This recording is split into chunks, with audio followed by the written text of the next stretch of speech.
I can't. It's so tasty. Mm.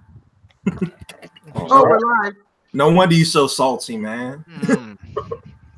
All right, ladies. Oh, wow, we're live. All right, ladies and gentlemen, welcome to another episode of TNT Photon HQ. I'm your host, Uncle Nerd, and today we got a special guest from Free Play Mode, my longtime friend and buddy, Mr. David Aaron, with the locks flowing. When the fuck did that happen, bro? This nigga put the pineapple oil on it. Looking good. And of course, we have our wonderful host, the wonderful and beautiful and lovely on the wheels of steels, Mika the Magnificent, and Count Kenny, the mop assassin who has graduated to the scaffolding ninja. So hi, everybody. The scaffolding ninja. So yeah, you need anybody taking out or the business being done to him, you know what to do. You hit me up. It's like 3 emails you got to go through before you get to them. But I mean, damn, 3. Yeah. Wow. It's like with sub bosses. Exactly. Bruh, by the time we get to him, shit gonna be done and over. Nah, trust me, it's worth the money. I had him hit like 5 people already. It was quick. Before I even paid the motherfucker, he was like, yeah, they did already. So yeah, ladies and gentlemen, get ready for a lovely show today. We got we got a host of topics today, man. You know, bottom line, I'm gonna start it from the very beginning, but I'm not gonna make this the first topic. We are going to talk about Captain Marvel and not Shazam. It's Marvel, baby. It's Marvel, baby. It's Marvel. Shout out to Yipes. Yeah, so today we're going to talk about woman gets attacked by Jaguar, Samara Kelly chick, King Kong Bundy dying, Luke Perry dying, Keith Flint, Brie Larson hates Avengers, and Captain Marvel cat dying fans' last wish to see Godzilla King of Monsters, Nova film. We're going to talk about DMC 5, which I'm absolutely loving. We're going to talk about the Incredible Hulk TV show turns 41 today, and a host of other topics. So get ready. Sit back, strap on your what is that? What I call it? Strap on your spaceship seatbelts and get ready. We're leaving Photon HQ right now. All right, Mika, take it away while I go post up the social media. The hell you want me to say? I'm talking about my day to day. See, Mika is the professional here. She should be rocking it, yo. All right. You know what? You the professional, David Aaron. Tighten up, hit it. So we're going to talk about fucking Lou Ferrigno and his Incredible Hulk show turning 41 today, man. How you feel about that? Don't forget Bill Bixby. Oh yeah, Bill Bixby, but nobody was checking that show for fucking Bill Bixby, yo. That's still a tremendous name either way. I mean, Bill Bixby. I know, had right? an alias. That'd be one of my aliases. Great. Yeah, I'm gonna be honest with you. Whether you know it or not, as the series went on, Bill Bixby became the popular character on there.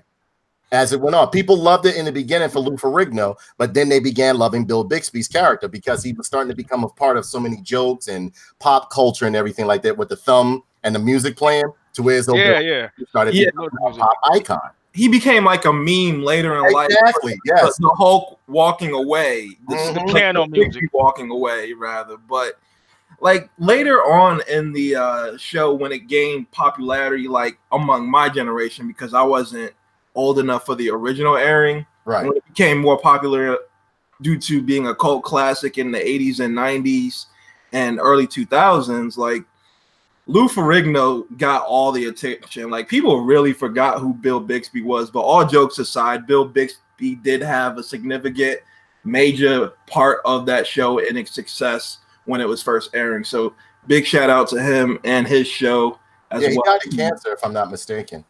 Yes, but he like, especially in the movies when they had him like confronting Daredevil. A lot of people don't know that was the very first Hulk movie when him and Daredevil, when the Hulk was on trial and everything. So right, exactly, absolutely. I appreciate that. I like that, David Aaron. See, you know what? That's why. Also, that was Stan Lee's first cameo appearance in a Marvel media anywhere. Because he was a jury member in that. Yep. I'm over here just sending out some sending out some links to people and stuff like that because they'll see it on my page and they'll be like, "Danae, when your show on?" I was like, "Bruh," or they'll start calling me. Or they'll start calling me on Facebook while I'm doing the show. They'll be like, "Yo, when you?" I was like, "Come on, man, stop." Some of them do it, assholes. I'm gonna be honest with you. Yo, you got to hit them with the 90s. So be like, "Come on, man." Yeah. Come on, oh man. That bullshit. Yeah, but yeah, I mean, like, you know, It's been a pretty eventful what? When was the last time? Was it 2 weeks ago or a week ago? We were on a week ago, right? Mm-hmm. Yeah, it was a pretty eventful week. We had some losses there, and with that, Came back from you dying pretty much. yeah, but you still supposed to make me a tribute video of me dying. Yeah, I know. I got you. I want that tribute video. I gotta make you a memorial card first, man, because you know. Yeah. Speaking of which, how's that doll doing? Oh, the mascot. The voodoo doll, The voodoo doll. The mascot is right here. Hold on, I will show you guys real quick. He is going to be he hasn't. Hey, have you noticed yourself getting any more sicker or having like a fever out of nowhere? No, actually, he's. I mean, he made me. I think she put some voodoo on it to make me feel better. See, look. Wow. And see, his dick is still there. So you know, I didn't suck his dick or anything, but I mean, like it's still there. He got a little bit of I think this is from a chlamydia accident right here. But Well, What the fuck are What's you going at? on there, man? I think he should be okay. I don't know. You know what I'm saying? Don't question me. What kind of nasty Newark bitches are you hanging out? Nah, this kid, a Facebook friend gave this to me. Her name is Erin. She gave him to me. And he stays on my desk now. He looks at me and stares at me. Did she rub it in her? Now, when I see his head turn towards me, that's when I'm like, guys. Whatever, nigga. She put the blue house on that doll. Yeah, I still say that's a voodoo doll, man. You better sleep with the egg under your bed. I'm loving this guy. Get the chicken's blood above the door. Look at how awesome he is. This guy's beautiful. I love him. Look, honestly, I do like this penis, though. This penis is fucking awesome right here.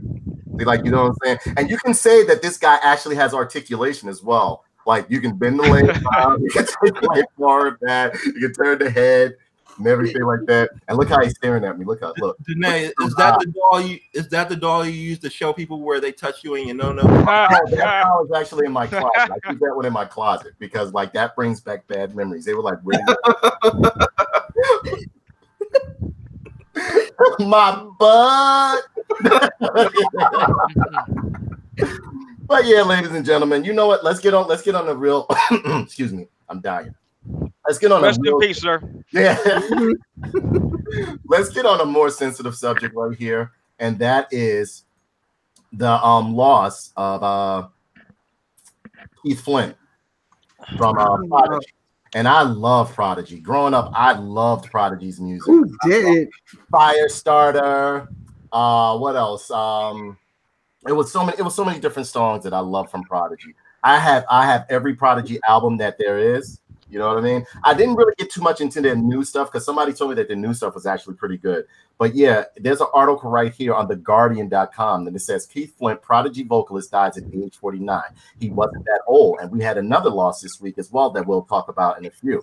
And it said bandmates pay tribute to a true pioneer, innovator, and legend who was found dead at his Essex home on Monday. Alex Pedrius on Keith Flint, the neon demon who started a fire under British pop. Both human pogo and giddy Rottweiler.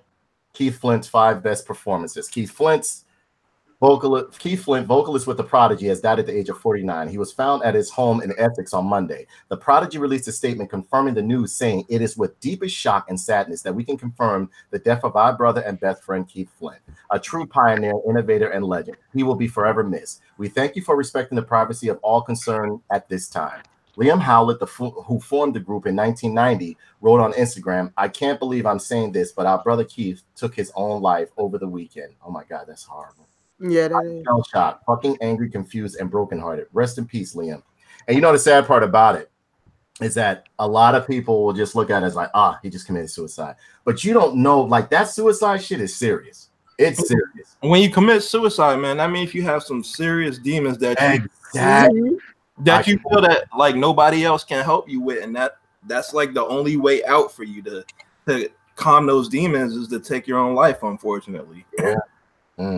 And it says, an Essex police spokesman confirmed that a 49-year-old man had died. We were called to concerns for the welfare of a man at an address in Brook Hill, North End, just after 8:10 a.m. on Monday, he said. We attended, and sadly, a 49-year-old man was pronounced dead at the scene. His next of kin had been informed. The death is not being treated as suspicious, and a file will be prepared for the coroner. With this punk aesthetic of piercing spiked hair and intense stare, Flint became one of the UK's most iconic musical figures in the 1990s. He joined the Prodigy as a dancer, later becoming a frontman alongside rapper Maxim. Aside from their 1992 debut, all of the group's 7 albums have reached #1 in the UK, the most recent being No Tourist, released in November 2018. Did you know about this one, Mika? Nope. About the newest album? Nope. Me either. I didn't even know about it. And I usually get all of the Prodigy shit. And it says Flint performed the vocals on the Prodigy's best-known singles Firestarter and Breathe, which both went to #1 in 1996. Firestarter became, Change My Pitch Up, Smack My Bitch Up. That's my favorite video of theirs. Because that shit was wrecked. Remember they had like especially the director's cut, like the director's cut version, uncut version, and the one they call for TV version. Yo, the uncut version is just sick, yo. That is that's fucking tight, yo. They would never show no video like that on cable. Then to find out that it was a woman at the end of it, yo. Yeah. And it says Firestarter became their biggest US hit, and the group are often credited with helping to bring dance music into the mainstream in the country. Firestarter black and white video featured a headbanging gurning Flint was banned by the BBC after it was screened on the Top of the Pops, with parents complaining that it frightened children. The self-lacerating lyrics, I'm the bitch you hated, filth infatuated. I'm the bitch you hated, filth infatuated. Oh my God. Where the first Flint had written for the band, the lyrics were about being on stage. This is what I am. Some of it, let me scroll this up a little bit. Oh, where did I? Some of it is a bit deeper than it seems. Flint told Q magazine in 2008. The track sold more than 600,000 copies in the UK. And it goes on to further tell on, like all of their successes and everything within the band. I loved Prodigy. Rest in peace, Keith. Rest in peace, Keith Flint. You will be sorely missed. You will be sorely missed. I love Prodigy. That's why it came as a big surprise to me when they Hey, yo, Danae, one thing a lot of people don't know is that Prodigy started. Prodigy. David Aaron and I have problem pronouncing words all the time, believe me. They originally started off as a dance group. A lot of people don't realize that. Absolutely. Absolutely. Right. Like the only reason why they became a band is because, like, yo, this music is whack that we're dancing to. I think we can put out some better shit. And that's how it came about. You're right. Yep, he's absolutely right. So I mean, moving right along. Rest in peace, Prodigy. Anything you want to offer, Meek? Anything you want to offer, Kenny? Did you I remember when I was younger and like when Firestarter first came out, like it was like me and my sister, we just jumping up and down on the bed, just throwing shit. I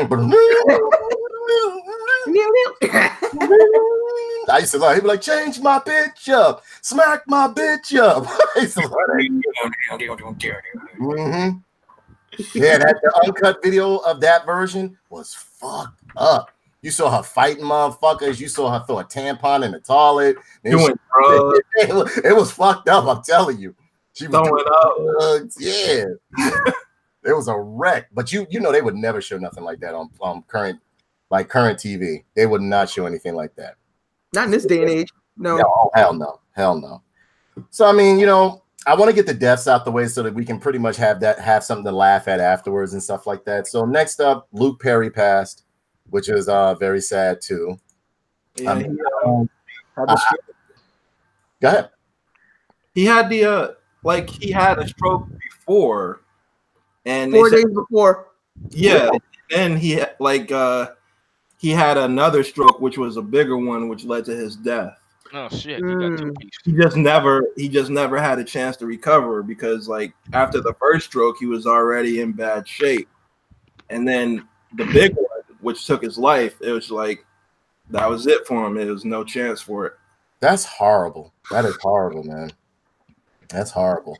And I'm trying to find an article right now, but you guys can finish talking while I find this article. I pulled it up here. I gotta say, this little bootleg of the movie I got just finished downloading. So while we're talking, I'm gonna skip through some of this movie we're gonna talk about later. I used to make fun of people back in the day for watching 90210 because, like, it came out when I was a teenager, and there's the whole. Yeah, I was a big fan of that show. Like, I used to just make fun of people hardcore about it, but as I grew older and I saw Luke Perry in more stuff, I really did appreciate his skills as an actor. And on the show Riverside, I actually loved him on Riverdale. He actually did a great job. Yeah, I thought he was great on that. Yeah, I think he did a wonderful job on Riverdale.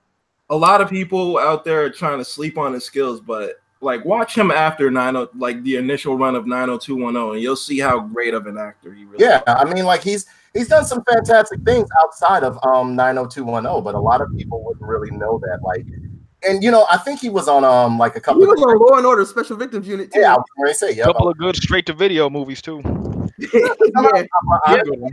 lot of people sleep on straight to video movies. Not all of them. That's good ones, man. Not all of them are bad. And it says right here on Pix 11, which is Mika shit over there in New York. Them fucking weirdo motherfuckers.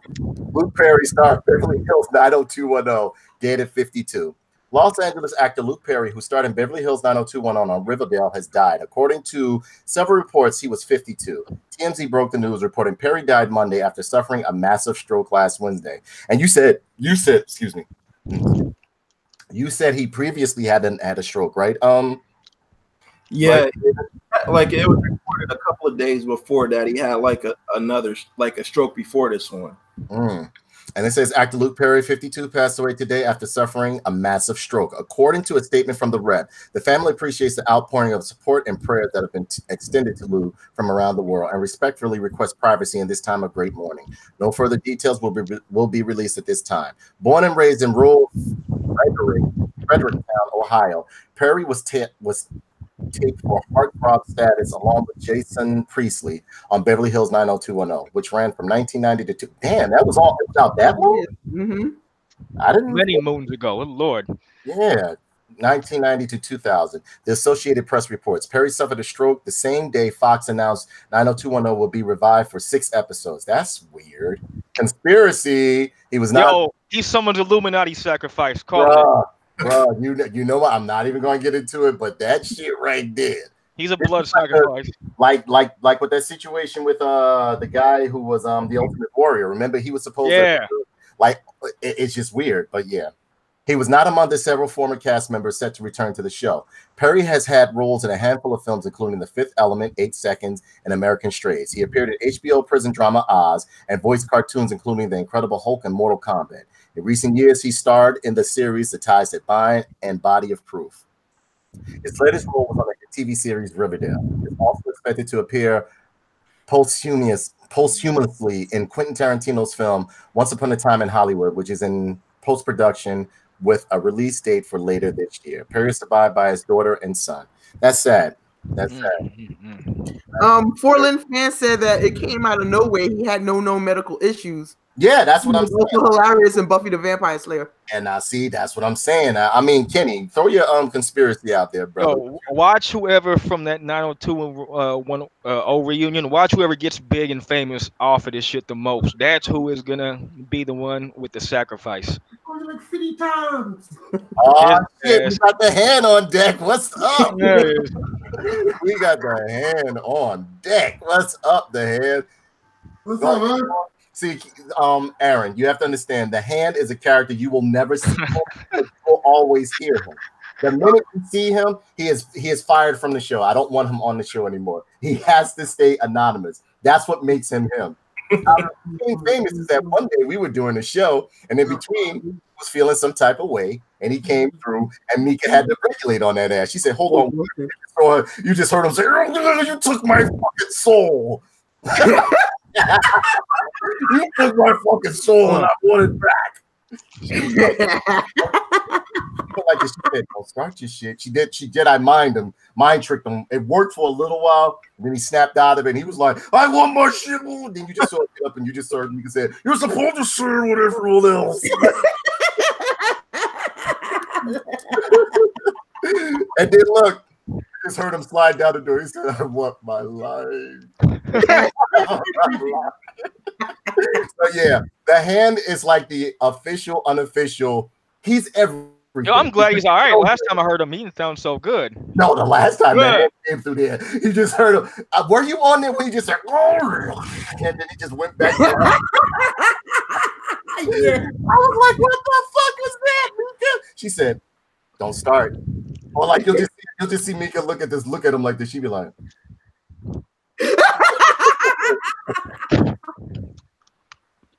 so yeah. Next up, we're going to cover the loss of Jan Michael Vincent. And if anybody remembers him, I used to love Airwolf. Me too. Come That on. was the helicopter version. It was the helicopter version of what do you call that? Like the helicopter version of Knight Rider. Yo, I actually had a coworker. Shouts out to OG Larry. He's an old dude who used to tell me all kinds of nonsense. He told me this shit was a conspiracy. Nightwolf was real, and they was using it to dumb down the public in order to introduce or Airwolf this fucking realistic ass fucking thing. And that helicopter in their show, that was a real deal government issue shit. I do, but I believe it too, because some of that shit, it didn't look like it was shit taped onto it or anything like that. You know what I mean? It looked like a helicopter. Won't surprise me. Yeah, so I would believe that. Love that show as a kid, though. My God, me too. You knew he was they say he was very abusive to women and very much. Oh, God bless him, man. Fuck. Watch the My heart hurts now. Oh man. But look, even if you watch the show, hero. There was a couple of scenes where he was about where like he got drunk and had sex with one of the women on there, just grabbed her by her arm. I was like, probably real. Yeah, no. When I was watching the show, if you watch some of the older episodes of Airwolf, they're like especially like the first 4 episodes. He was a fucking goon, bro. He was a punk goon. He was just like, and he was mad that something that happened in the war and shit like that. Then there was a woman standing in there, and he ended up making love to her. He came in there drunk. I was like, what the fuck? And they said the character that he portrayed on the show was sometime his real personality. So, but after a while, what camp made them cancel the show, and this is not speaking ill of the dead, is that he had a very nasty disposition on the set. He was like that motherfucker. Like he didn't. And over here, another, again, at Pix 11, it says Jan Michael Vincent, star of Airwolf, dead at 73. North Carolina actor Jan Michael Vincent, who starred in the 1980 show Airwolf, has died. He was 73. Vincent died February 10th after suffering cardiac arrest. TMZ first reported citing the death certificate. The 1980s heartthrob appeared in dozens of television shows and movies since the 1960s, but might best be known as Stringfellow Hawk in the Airwolf TV and movies. TV movie. No, the fucking intro, one of the best intros. Yes, show, man. Jesus. Yeah. Vincent was nominated for 2 Golden Globes, once in 1972 for Best Supporting Actor for Going Home, and then in 1980, that movie Going Home put a lot of people on the map. I'm not just, not to divulge from the topic, but the movie Going Home put a lot of people on the map. And then in 1984 for Best Performance by an Actor in a Supporting Role for The Winds of War. He last appeared in the 2002 movie White Boy. And they don't tell who he survived by, but I did see some because on Facebook and on social media sometimes stuff pops up, and there was this video. There were some pictures of him, what he currently looked like, and he was missing a leg. He had some surgery. I think he had diabetes. It was just like real bad for him. He had really gotten real bad.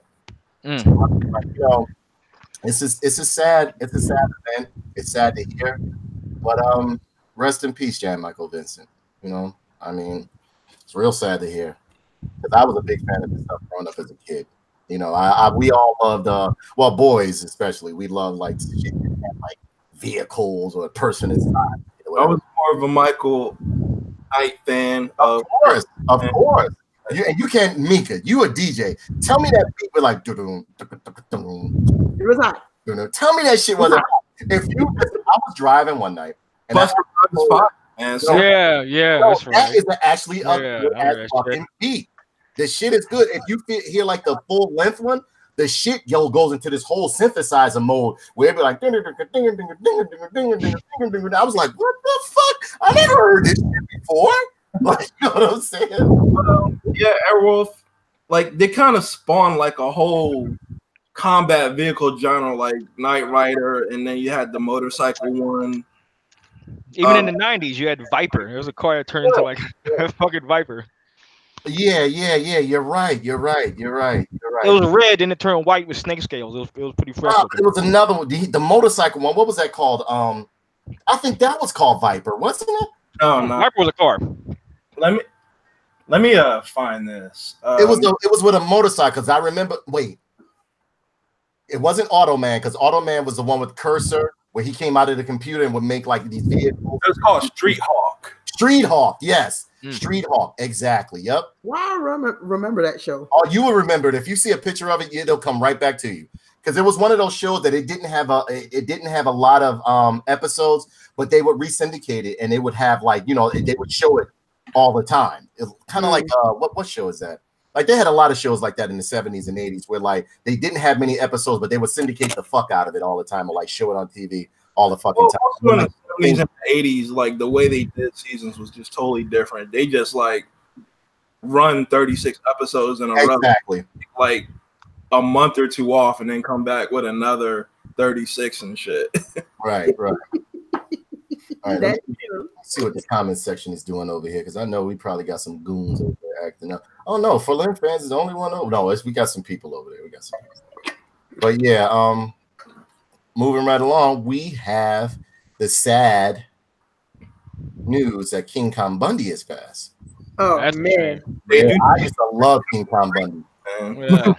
I used to love King Kong Bundy. All those, it wasn't too many classic wrestlers that I didn't like. You know what I'm saying? Because I guess that was the era that I grew up in, more when it was more dangerous and more lethal. And a lot of those moves they would do with like, even though they were scripted, like a lot of the moves would fuck people up. They would those wrestlers would get fucked up. As I try to explain to people, no, yeah, wrestling is scripted. We all know this. I mean, like some people really think it's real. Some I know what the deal is, but you still have to understand. These is 200 and 300, close to 400-pound men throwing each other around, smacking each other on the chest. Something's going to go wrong sooner or later. Somebody's going to execute a move. Somebody's going to get fucked up. Yeah.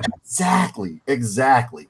So with that, we have the sad news right here, over here at the New York Post, that King Kong Bundy, legendary WWE heel, dead at 61. He wasn't that old. I actually thought he was older than that.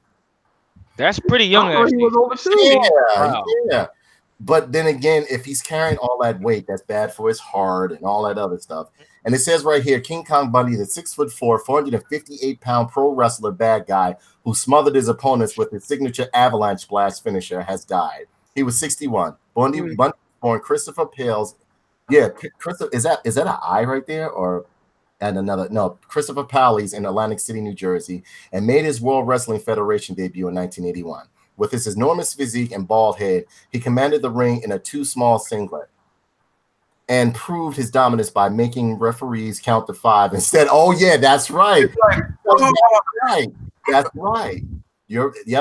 And proved his dominance by making referees count to 5 instead of the traditional 3 as he pinned his opponents. Bundy defeated S.D. Jones in the first ever WrestleMania in 1985 and then went on to challenge Hulk Hogan for the WWE Championship at WrestleMania 2 the following year. He drummed up drama for the match. At the time, Hogan would rather stand outside of a supermarket and sign autographs for kids. He'd rather go visit an old age home than get in the ring with anyone in my family. Hogan won the bout, keeping his coveted belt. In a stunning show of size in the steel cage dubbed the Colossal Jostle, Bundy also tussled with Andre the Giant in 1985. But I remember that. Because didn't what's his name, Andre the Giant, he had to do a slap grab on him, and then he slapped him on the chest, and grabbed him, took him up, and then slammed him down, and that was it, right? Yep. Yeah. Bundy semi-retired from pro wrestling in the late 80s, but made a comeback in 1994 as part of the $1 Million Corporation, proving that he was one of the greatest and most eye-catching big men to lace up a set of boots, according to WWE. Bundy had great appearances on the sitcom Married with Children and was slated to appear next month at WrestleCon events in the New York City. See, this shit. Okay. Conspiracy next month at WrestleCon events in New York City and New Jersey. In 2016, Bundy was among 60 other former pro wrestlers who sued WWE, claiming the organization failed to protect them from concussions that led to long-term brain damage. WWE denied the allegation, and the suit was tossed by a judge 2 years later. That's fucked up. Bundy's friend David Hero confirmed his death on Twitter. Today, we lost a legend of a performer and someone that I consider family, Hero wrote. Rest in peace, my friend. Thank you for believing in me. His cause of death was not immediately released. Bundy's death comes 2 months after the passing of failed ringside interviewer Mean Gene Okerlund. So, rest in peace, King Kong Bundy. And I really like King Kong Bundy. I really did. I really like King Kong Bundy. It's not too many classic wrestlers that I didn't like, you know.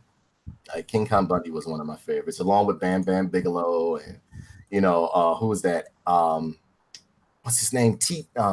My favorite classic wrestler was Bad News Brown. Yes, indeed, my man. My man, I absolutely loved Bad News Brown. Hey, Kenny, you remember Bad News Brown? Yeah, I do.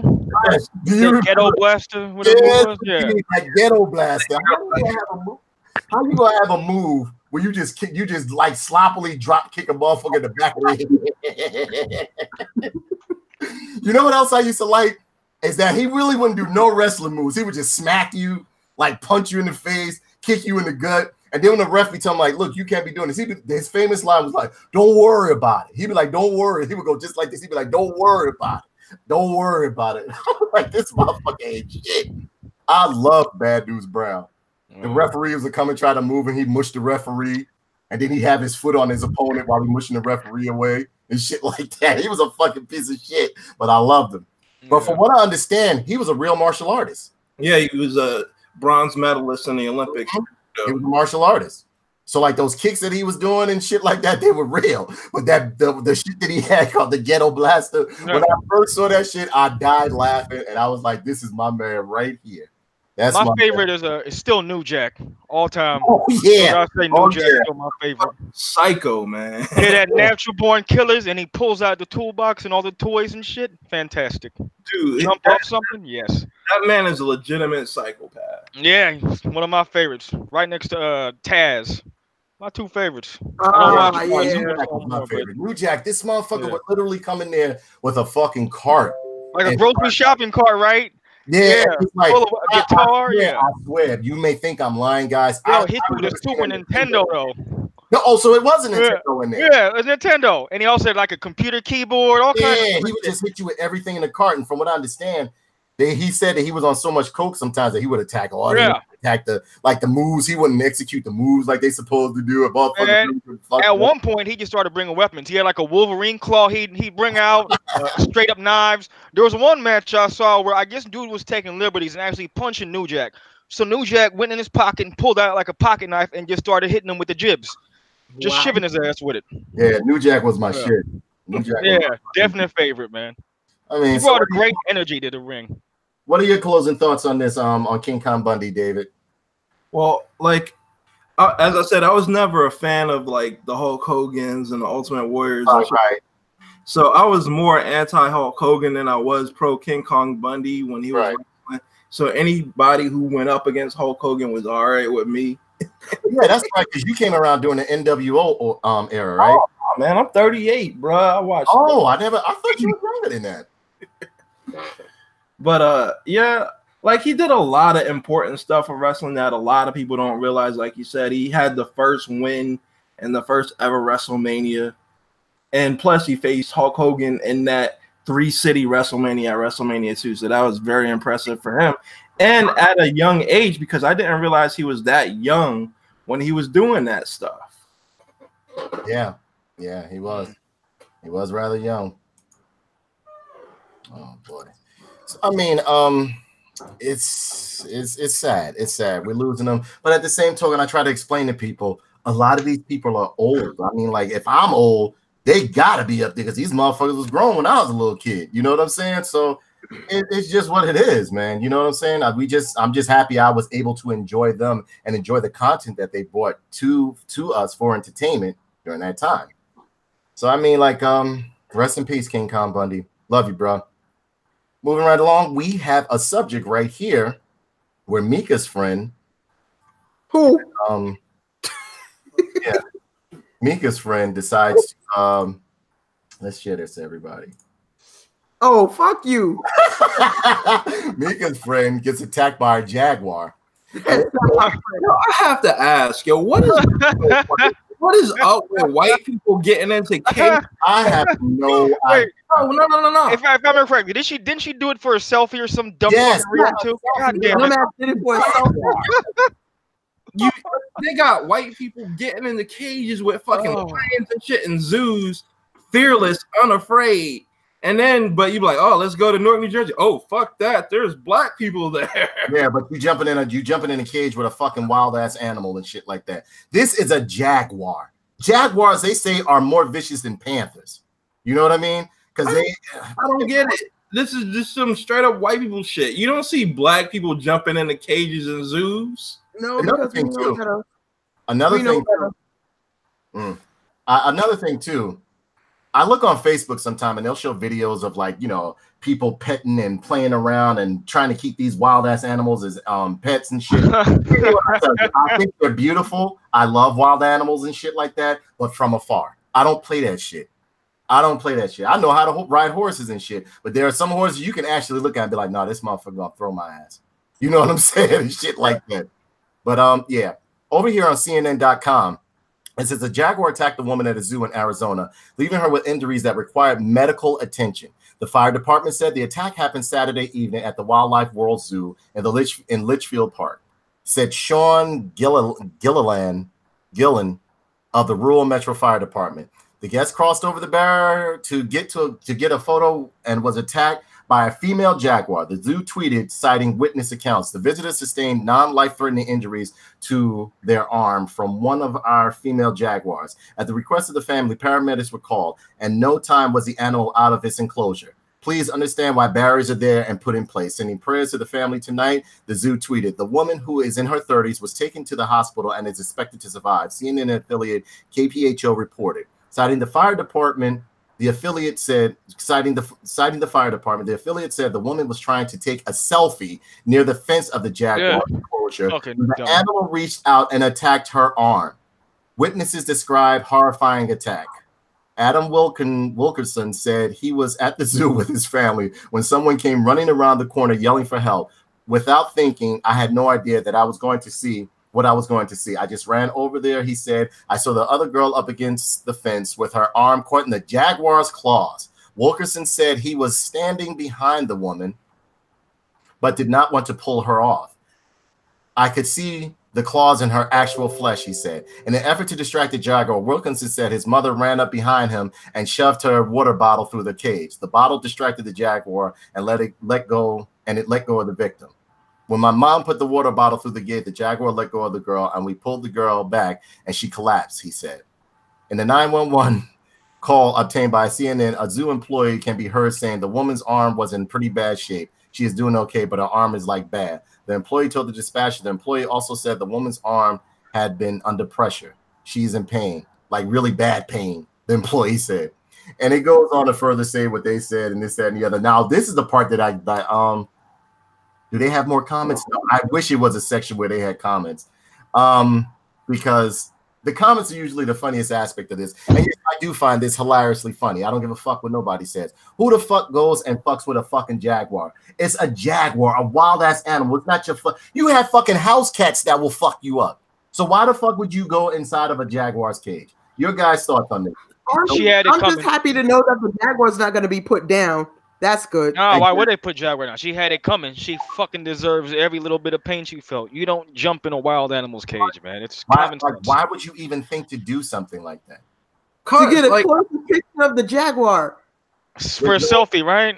I wonder what social media site she was gonna post this dumb shit to. That's going dead on the gram.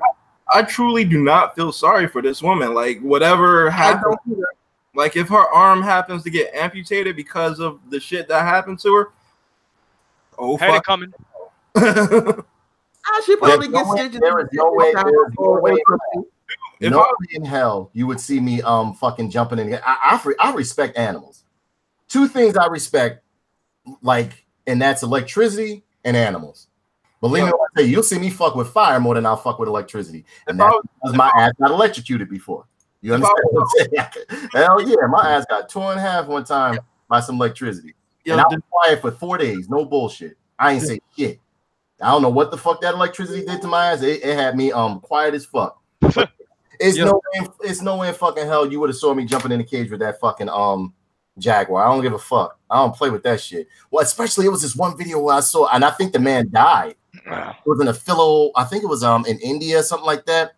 You saw this tiger literally grab this man up and just walk away with his ass like it was nothing. Man walked away with his ass like it was absolutely nothing. Yo, if I was the zoo owners, I would straight up sue that woman and her family for some bullshit. Like, yo, you put our panther through some emotional distress. Exactly. Like, yo, we gonna need like at least like 6 figures from you. No, but if the family winds up suing the zoo, I'm going to laugh my ass off. That case is going to be thrown the fuck out.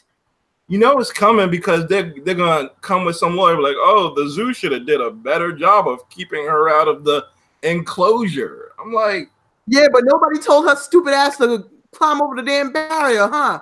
Again, that's that white privilege bullshit, yo. I don't even think it was white privilege. That's just basic. Come on now. Like, that's just basic stupidity. If that was a black person doing that shit would have been all over the news and everybody would have been killing him. Well, this shit is all over the news. You got motherfuckers calling that ass goofy as fuck. That's not even white privilege. That's stupidity. I mean, like, really. I really. think it's just It's stupidity more than anything else. No. Remember a few years back, I think it was like some project building in the Bronx, in an apartment, like some black dude had a tiger and an alligator. Yeah. And they gave him the 3rd degree. That's hard. They gave him the 3rd degree. I'm like, yo, it's like, what the fuck these animals are doing in the fucking projects? How the fuck you get a tiger and an alligator in the fucking projects to begin with? Yo, ask Mike, yo. Yeah, but Mike Tyson's tiger done attacked a couple of people. You do know that, don't you? Yeah. That motherfucker's wearing motherfuckers' ass out. Every now and then they would come in his house and he tried to lead that motherfucker around like it's a cat. Yeah. He would just run up and like swat their ass or lock onto him. He'd be like, stop it. Like, you know what I'm saying? Yeah, I always wanted like a Komodo dragon or some shit. My friend Fred had a Komodo dragon. Nice, dude. That's awesome. And look, all right, here's a short story. I don't want to get too long-winded with this. I have a friend named Fred, right?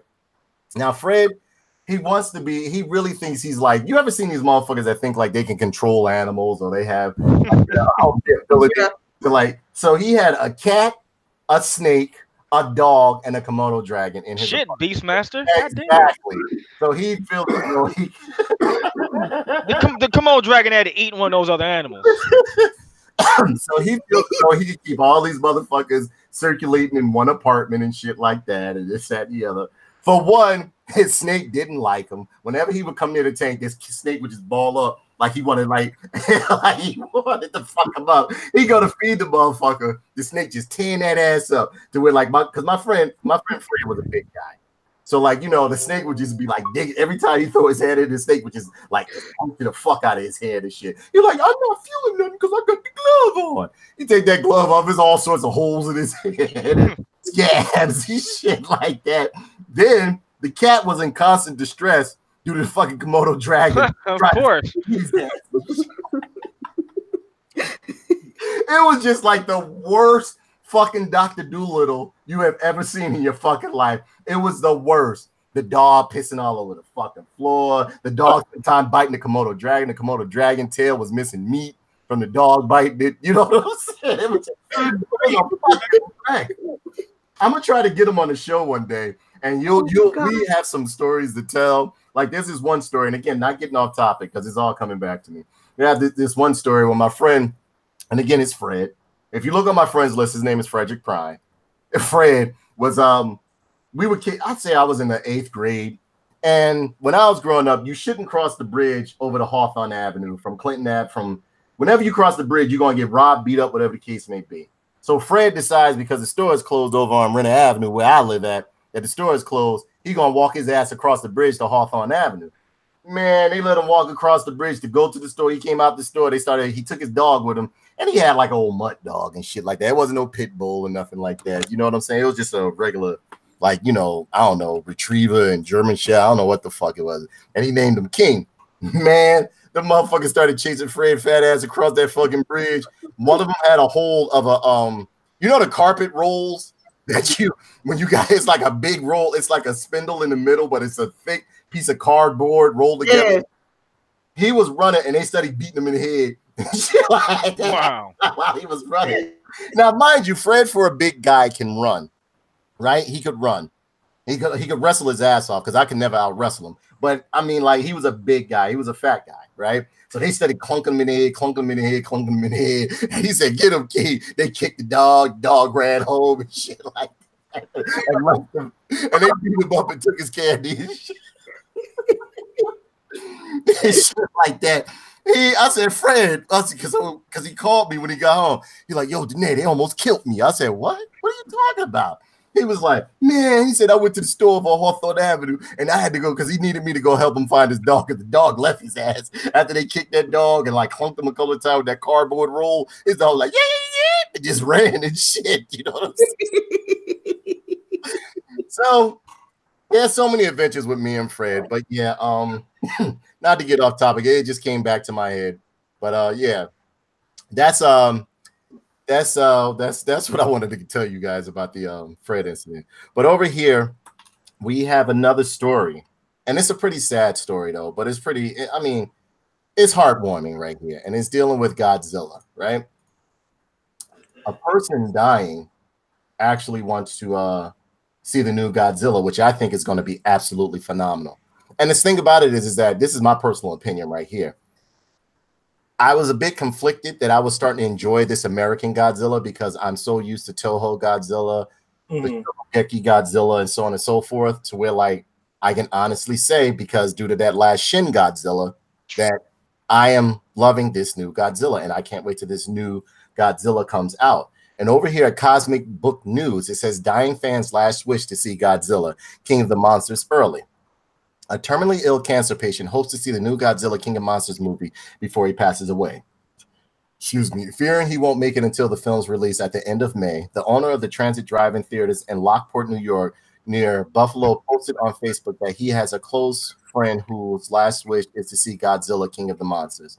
I have a close friend who has been fighting kidney cancer for the past 2 years. He was just admitted into the ICU at Rockwell Park's Cancer Institute in Buffalo over the weekend. I went to see him on Monday and Tuesday this week, and both times the first words out of his mouth to me were King of Monsters. The post states, George is a huge Godzilla King of Monsters fan, and he knows his time is short, and he will not be around when the movie is released in May. He knows I own the drive-in, so he is asking me if there is anything I can do. I promised him I would try. This is his dying wish, as he does not have much time left. George is on oxygen since the cancer has spread into his lungs and is inoperable. The post continues. He only has a few days left, maybe a week or two. I know this effort is a long shot, and I told him that since the movie is still 3 months away, the studio may be unwilling or unable to show any unfinished product. The North Park Theater on Hurdle Avenue in Buffalo is close to Roswell Park and has agreed to screen the movie for George privately during their off hour. If we can get permission from the studio, I am not taking steps. Wait. I am not a big shot in the movie business, but I know some people who know some people. So I've taken steps to get the request to the right eyes and ears of people at the distributor. Warner Brothers Pictures and the producers, Legendary Pictures. George would like to hear Godzilla roar one more time before he is gone. Let's try and make it happen. Oh man, he passed. Oh man. Oh, that's a shame. He passed already, huh? Yeah, wow. That's sad. And again, you know, I try to bring these stories to you. I read as I see them. I don't read them until I bring them on the show here because I want the reaction to be organic. So yeah, you know, this is kind of sad right here. That's fucked up. Yeah. And it's the new Godzilla movie looks absolutely amazing. It looks absolutely amazing. I can't wait for the. Are you a Godzilla fan, David? Yeah, I love Godzilla. Like what do you think about the last Godzilla film? I thought it was great. I thought it was like a redemption of the horrible Matthew Broderick shit that they. Oh, we don't talk about Matthew Broderick Godzilla. That was garbage. That's a sin. That's a sin. I saw that shit in the theater and came out too. Fuck me. Yeah. No, but I enjoyed it, and I'm glad they set it up because they want to do like the whole King of Monsters and then eventually destroy all monsters, and then so they're doing it right because they have people from Toho overseeing. Right.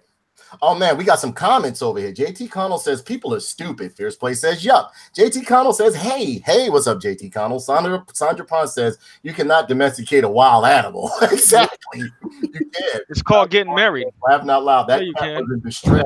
Hell yeah. Bryna knows Fred. She knows the story about shit that went on with Fred. And if you listen, We have to put Fred on this show one day. The motherfucker is comical. He's done a plethora of jobs, and he's most funny when he's not trying to be funny. He's one of those people, and I love him to death. And McKinley Miles says, "Sup, how you liking Devil May Cry 5?" Oh, McKinley Miles, stick around. I'll tell you exactly how I like Devil May Cry 5. You know I don't like pretty much anything, judging by everybody, but Devil May Cry 5, I'll tell you in a minute.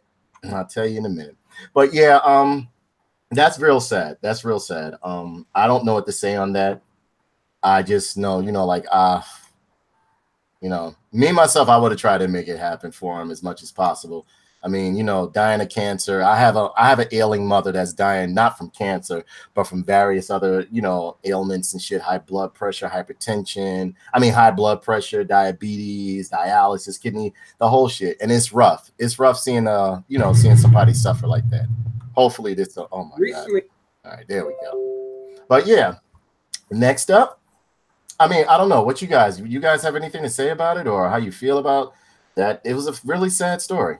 Really sad story. Yeah, it's a shame. Yeah, sad. I wish she just lived to just see it, but tomorrow's not promised to anybody. So no, not at all. Not at all. Not at all. So I mean, next up, we're going to go into. You know what? Let's just get this shit rolling. We're gonna talk about my review of Captain Marvel. I'm gonna be real. Let's get to it. Hey, can I just say I'm already? It looks like about 30 plus minutes in the movie, and I've been bored to tears already. But go ahead. Oh shit! I don't know what to say about this film. I really don't know what to say about this film. This is past me. This is me looking past. This is me looking past. We're back. The how can I say? The aspect of what's her name? Brie Larson's comments. I could care less. Honestly, I could care less about that. But what bothers me the most is the fact of the depiction of the character, the lack of representation of what that character is. And of course, people are going to say because I did not like the film that I'm a woman hater. I don't like female characters. I don't like this. I don't like that. No, my whole shelf, that whole third shelf you see right there is nothing but female character. That's Sigourney Weaver and all of them back there. On the back there, I have a ton of female characters that I absolutely love, not only within the Marvel universe, but the DC universe and other universes as well. But I will critique, excluding Brie Larson's behavior, excluding Brie Larson's comments, excluding Brie Larson trying to inject her own politics and agenda within the film. I will critique this film for the film it is. As a matter of fact, perfect example to where I can be unbiased about something, about a film, although I may go into it being biased. The professional aspect of me will be unbiased when watching a film. Perfect example, Solo. I thought it was going to be horrible. I absolutely loved it. Last Jedi? No. Force Awakens? No. What was that? Rogue One? Absolutely loved it. So with this, I am giving an honest opinion, biased, unbiased of my opinion of Brie Larson. All right, we're going to take Brie Larson out of this and we'll bring her in later on. Okay, now as far as this Captain Marvel film, I think it was the worst MCU film I've ever seen in my fucking life. I would even say the Fantastic Four debacle was better than this. And that Fantastic Four film. You talking a Fantastic Four with the dude from the Shield in it? And yeah, no. We talking about that other one. That one, what's his name? The one with Michael B. Jordan in it. Oh, that okay.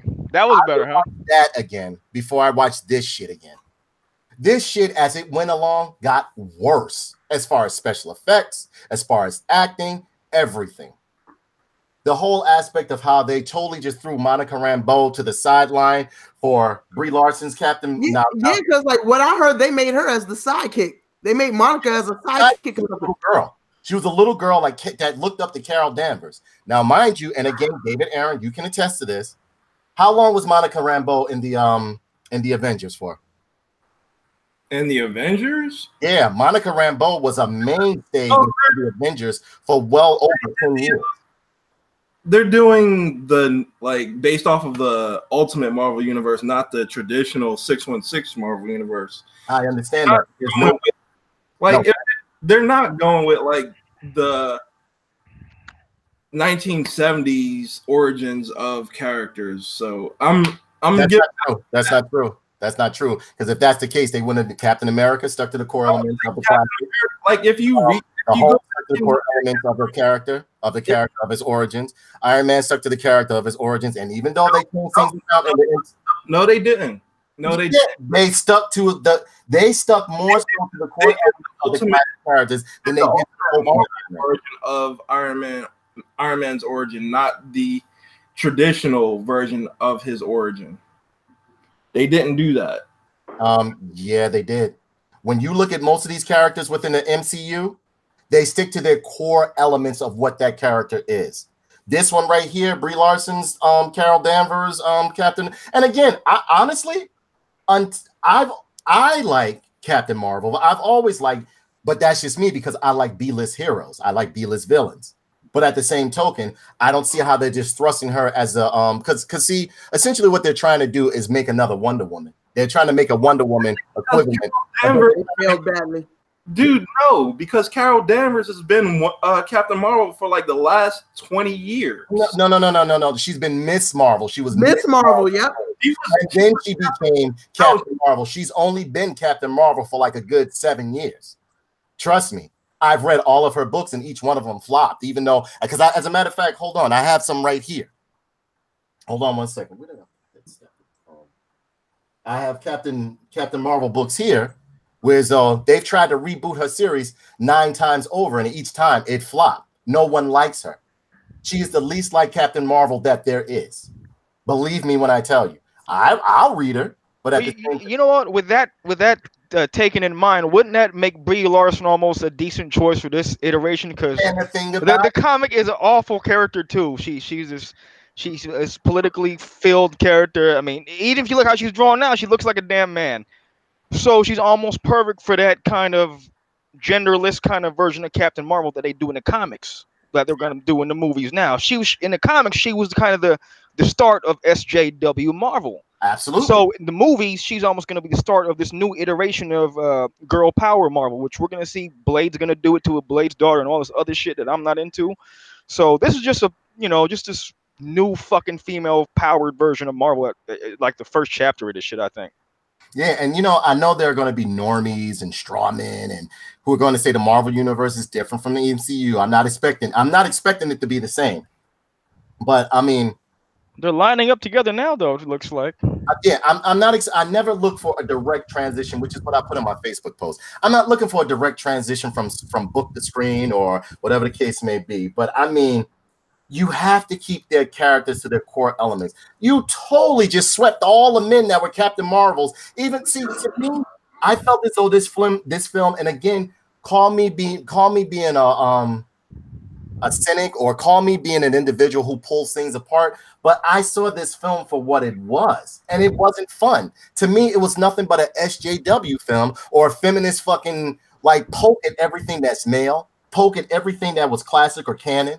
Because again, with normies and people who casually go to the movies and shit, canon means absolutely nothing to them because they don't read, they don't immerse themselves within the source content. They could care fucking less. As long as it's flashing up on the screen, they seeing shit go back and forth and shit like that. They could care less. They could care less. And David Aaron, and come on, let's be honest. This was not the best Marvel film you have seen. And in my, I mean, I will wholeheartedly admit that it's far from the best, but it is far from the worst.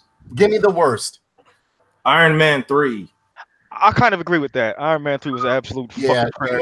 You know what? You do have a point. Iron Man 3 is absolute that was trash. So bad, I also disagree with that. It's the start of the SJW movement because there are a couple of things that a lot of SJW-centric movies have that this one didn't. This one, like they like to stick a weak male love interest in SJW movies. And this didn't have any male love interest in it. They did it worse. They did it worse, Mr. Aaron. They did worse. They pretty much emasculated us. They made us seem like we're fucking idiots or we're misogynistic pigs within the whole film. Remember, oh, you know why they call it the cockpit? But let's be honest. They call it the cockpit. And they didn't say it once. They said it like having been in the military, that was the general attitude towards women in the 90s. So that was accurately portrayed. Nah, that was some old SJW fuck. I will say this: there's a scene that's mad SJW filled 100%. It's there's like a scene where they go to these little flashbacks, and she's a little girl, and you can't do that because you're a girl, and you're a girl this, and she's in the military, and she's in boot camp, and they're talking shit to her. But here's the point: when you're in the military, they talk shit to you regardless because you're made to feel like you ain't shit. So they put all this shit in. Next thing you know, they show her triumphing and overcoming all this shit that the men were telling her, all the bad, nasty men were telling her. That just reeks of SJW agenda to me. That whole scene setup was 100% agenda filled. Not only that, nobody asked for this fucking film, David Aaron. Honestly, nobody wanted this Captain Marvel. And yes, I understand. See, I'd rather have a Black Widow movie. Hear me out. Over this shit. Yeah, that's in the works. And even though I know if you watch the other films and stuff, you see where what's his name? Nick Fury. Nick Fury. Yeah, I saw the little beeper with her symbol on it. I already knew what it was, and this is that and the other. But I mean, and yeah, I understand the MCU is completely different from comic book lore. But within the Infinity Gauntlet, I'm gonna be honest with you, and you know this, David Aaron, because you're an avid comic book reader like myself. She never fought Thanos. She wasn't even in the Infinity War or any of the Infinities. Am I right or wrong? You're right. However, now hear me out. If you wanted to do a hero movie about a strong female heroine, you could have chose She-Hulk. You could have chose Storm. You could have chose Scarlet Witch, and she's in the MCU. Storm, like they're bringing in the X-Men for Phase 4 because they don't have the rights yet. I understand that. So you can't do that yet. But there are so many different other options that you could have used. And honestly, with this new film coming out, because David Aaron, we go back and forth with these motherfucking And to get to your point about Scarlet Witch, the way they built her up, they're gonna in Endgame, they're gonna make her like badass, unhinged. That's what they've been building to. Yeah, but at the same token, why not do a movie about her versus Carol Danvers and nobody knows her, nobody likes her and shit like that? You're forcing this character on us. I don't like it. I love Carol Danvers. Got the action figure back there, got the toys, all that shit, the books and everything. I wanted her to be something within the books. And again, I am one of those people who love independent comics. I love B-list heroes, so on and so forth. That's why I'm looking forward to Shazam. Shazam, even though he is popular, he's still a B-list hero, in my opinion. And I can tell you exactly why they couldn't do a Scarlet Witch feature, and it's probably not going to come until like later on.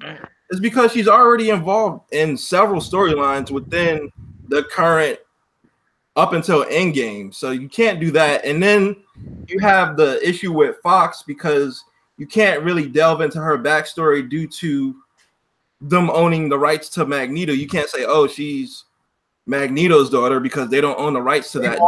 They've walked around it before in previous, so why can't they? Yeah, but you can't like dance around something as major as that and expect people not to pick up on it. Like you would pick on it, I would pick up on it. Of course, but they danced around it on in like the other Avengers movies. But you're talking about a feature. They don't even mention Magneto. Did I accept it? Yeah. No, but you're talking about a feature. You can't tell me that they're gonna make a Scarlet Witch movie and dance around Magneto being her father for 2.5 fucking hours. Come on now. Why not? They done it in other films. Dude, but she's not the main draw of those films. You're talking about, and Carol Danvers is.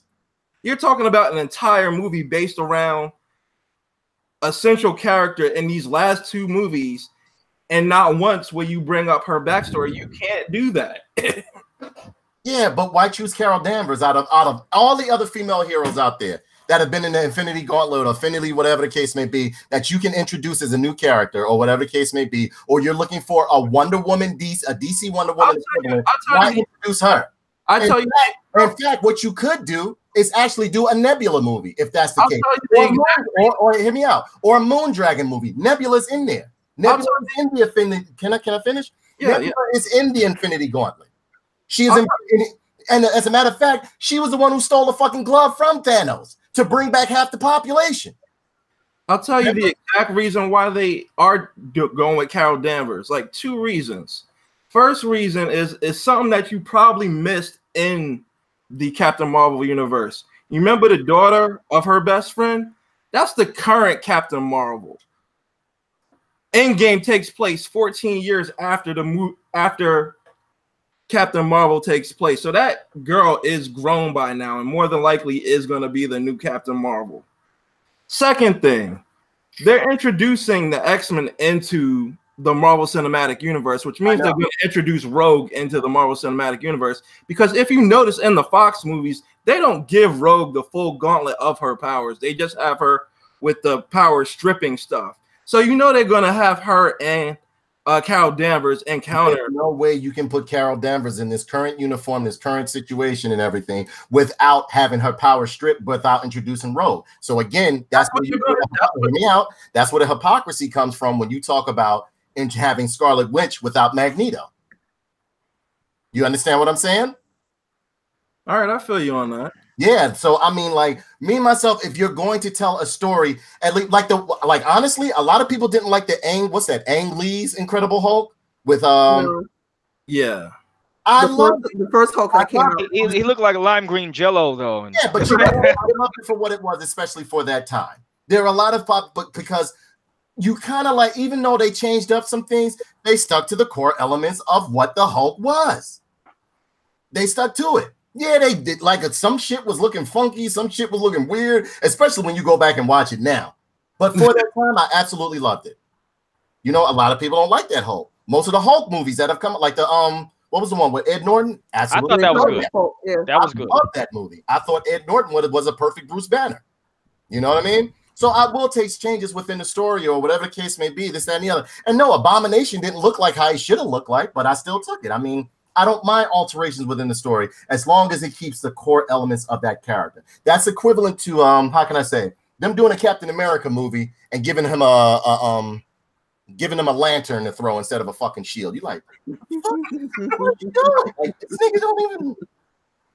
But I mean, as a whole, and this is looking at it as a film, it was, to me, it was Sci-Fi Channel quality. Because as the movie went along, the special effects got worse and worse to where, like, you get, especially that Kree soldier who had the blue paint on his face, you could actually see like where like they had stopped putting makeup on him.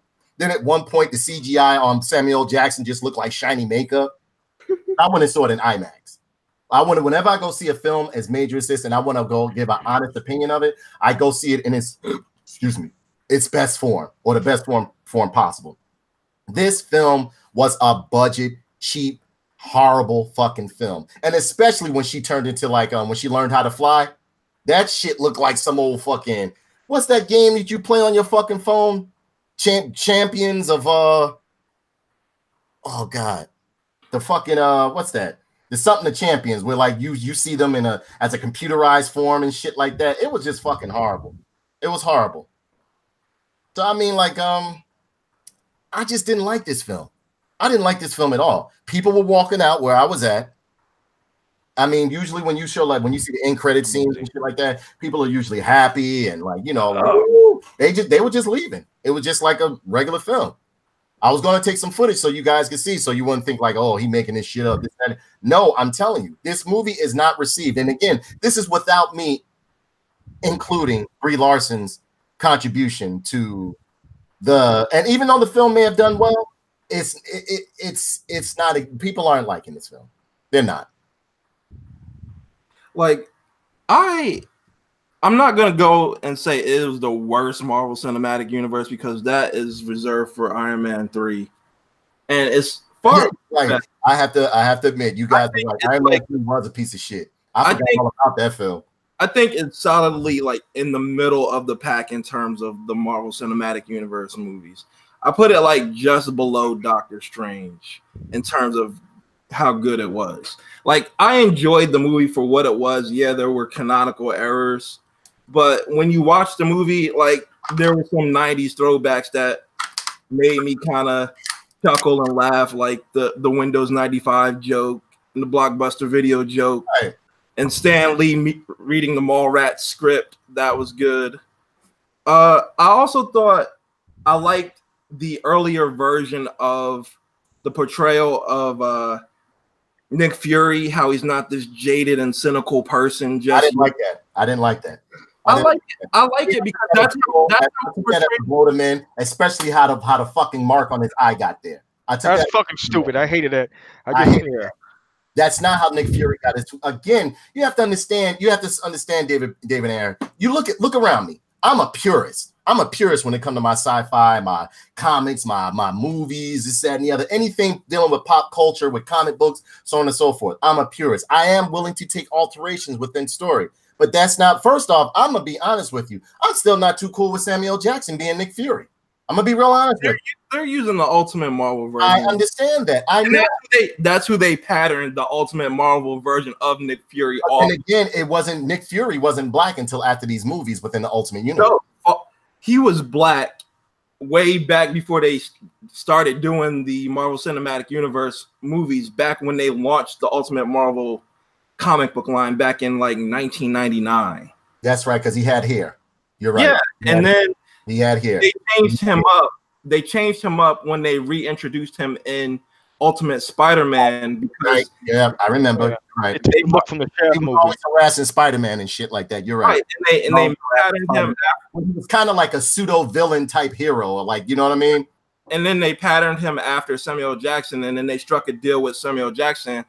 And the only payment Samuel Jackson wanted was like, hey, if you guys make movies based off this, I want to play Nick Fury. And that's how he became Nick Fury in the movies. So I'm fine with that. I'm fine with Samuel Jackson. See, the reason why I like this version of Samuel Jackson, because you get to see him when he's not like the jaded cynic just yet. I just felt as though it was a blow at masculinity. I'm gonna be real honest with you. The whole film to me felt like a blow to masculinity all the way around, because everything was like pretty much like stupid man, stupid this, don't do this, your men are pigs, and this, that, and the other. Men are liars and shit like that. Like at the part at the end when like he brings the eyes to him. Is it true that that you wouldn't talk? So in other words, Nick Fury been running around lying then. He's been running around lying. No, Nick Fury got that mark. Even in the Ultimate Universe, Nick Fury got that mark in battle. Battle. He lost his eye during the Iraq War, I believe. Exactly. Not no fucking cat scratched his eye. That shit got me mad as fuck. I was like, the fuck is this? I was like, man, if you don't stop this shit, then what really got me, but the plot thickens. Where's your cipher? So the plot thickens, right? They did this thing where now, if you remember, and this is where the hypocrisy comes with the MCU. I thought Captain America was the original Avenger. Am I right or wrong? It's the name of the first movie, The First Avenger. Okay. Wait. No. Carol Danvers' jet was on the was something Avengers, and then what's the name? So that's how he got the name of the Operation Avengers. But I thought that he got but Captain America is officially the first member of the Avengers that was but the Avengers operative was made because of Captain America, if I recall correctly. I remember he talking about it in Winter Soldier. Yeah, but the movie takes place in 1995. It doesn't take place in the current day. So this is when he first thought of the whole program. That's where he got the name from, but Captain America's officially the first Avenger.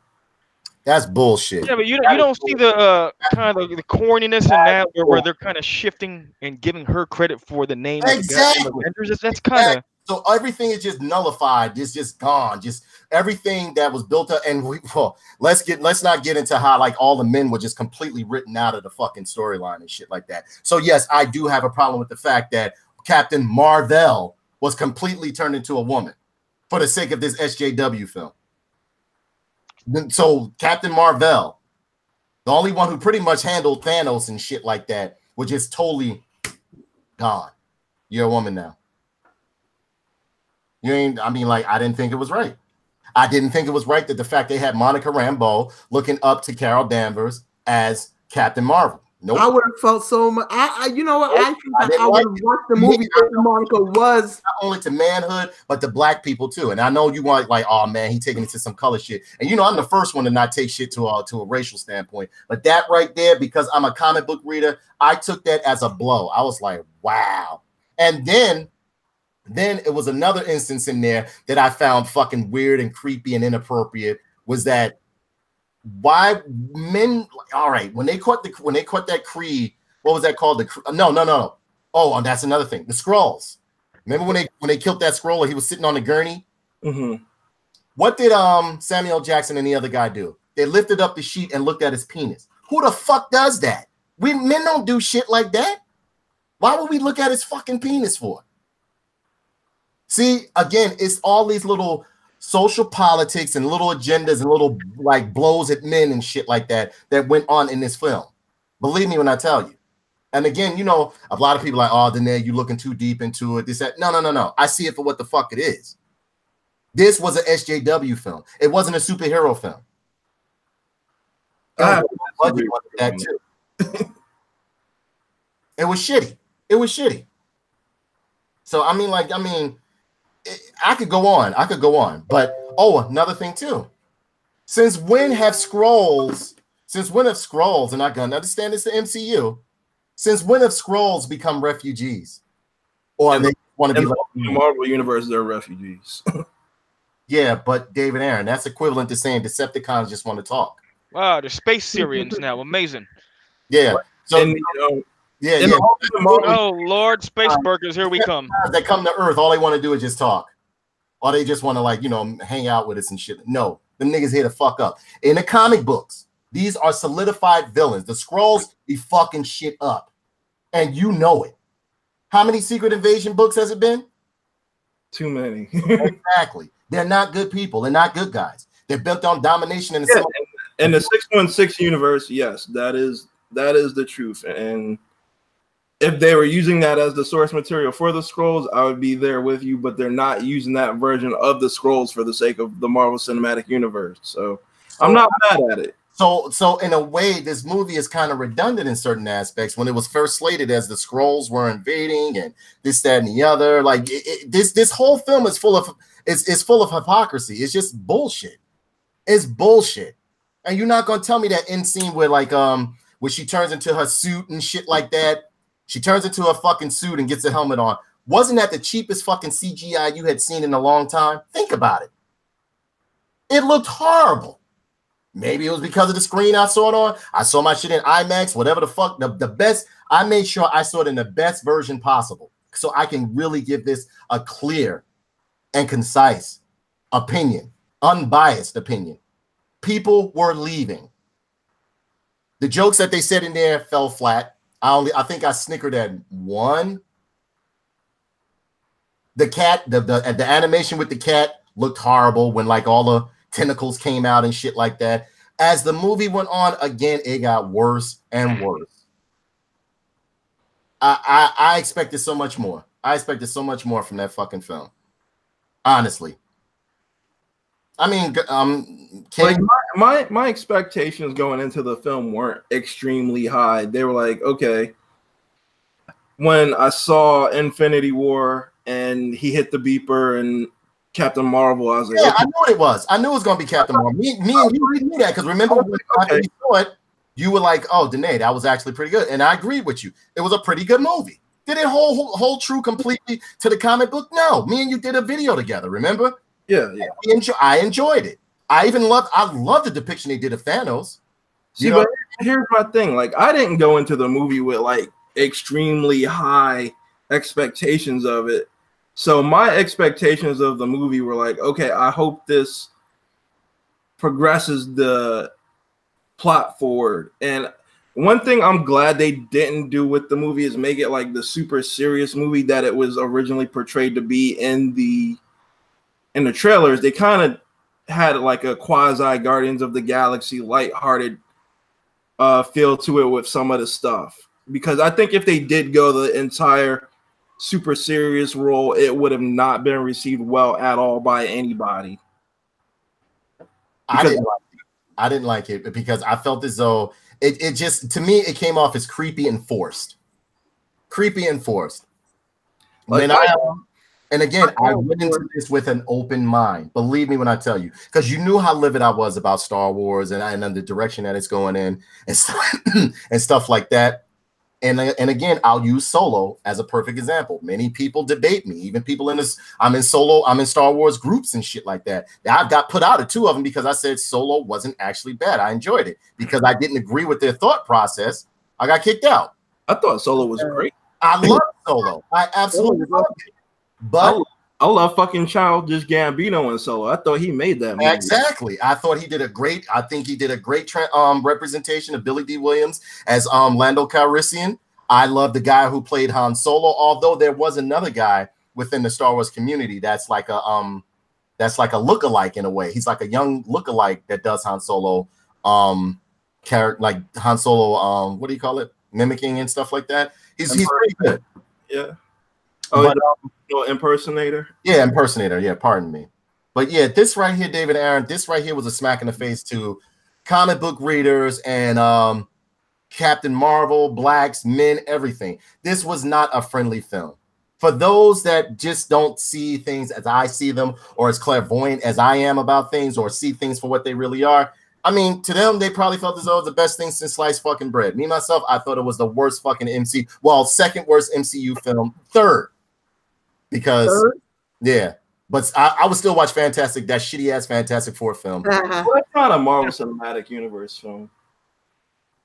And no, but at the same token, I never really go into these films looking for so much. Like, honestly, what was the last one? Infinity War or Infinity... Spider-Man and then Infinity War were the last 2. Yeah. Infinity War, I enjoyed it. I enjoyed it. A lot of people did. Some people didn't. I absolutely loved it. I mean, yeah. Of course, people like you and I know that's essentially a combination of Infinity War and Infinity Gauntlet mashed together.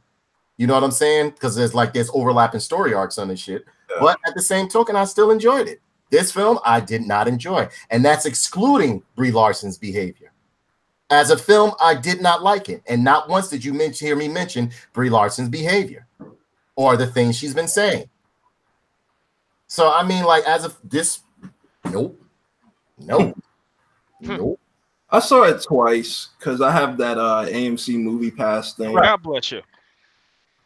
So, like, I wanted to see it twice just to see if I missed anything or if I felt some kind of way on the second run. And on the second run, it didn't make me feel any less or any better about the movie. Right. Like, my opinion of the movie still stood after the first time seeing it. And as I said, it's not the greatest MCU movie, but it's far from the worst. I'd give it like a 70 out of 100. I get that shit like a fucking... that shit don't even get nerd pins. That shit get fucking ink, man. That shit just like that shit a lot of ink, bro. You don't get no nerd pins, yo. You don't get no fucking nerd pins. You get fucking ink. Hey, just toss the pen like. You get fucking ink. I'm not really in a rush to see the movie. I want you. I know, Danae, you told me to go see it, but no, I want you to spend your money. Don't get no fucking pass. I want you to spend your money like I did. Why? Fucking money and go, yeah, because if I'm losing, everybody got fucking lose. That shit. Man, you made me watch Daredevil or what was that shit? Iron Fist. Iron Fist. I meant Iron Fist. You made me watch Iron Fist, man. That's enough for me. But that was free, nigga. You ain't have to really watch. Same damn thing, man. It was time. Time I'll never get back. No, Kenny. He watched She-Ra, so we're kind of even on that. Exactly. And that, yo. Hey, but see, I watched part of it too, just so he went alone on that. So I'm still not watching this. David Aaron, did you see that new She-Ra? That does not exist in my mind. Like, I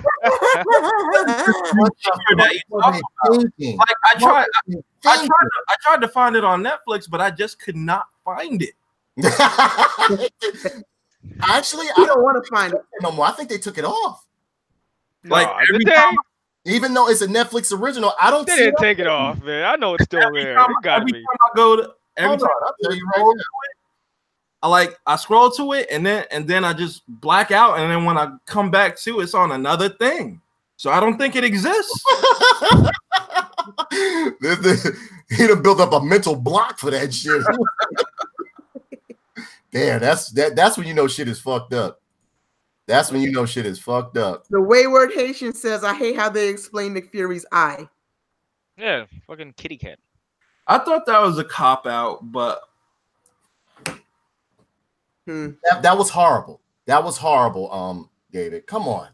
Yeah, so I'm not trying to sway you towards my thought process because I understand where you're coming from. That's why I told you from the very beginning. I understand that Marvel, the MCU is completely different or has differences within, but come on, man. When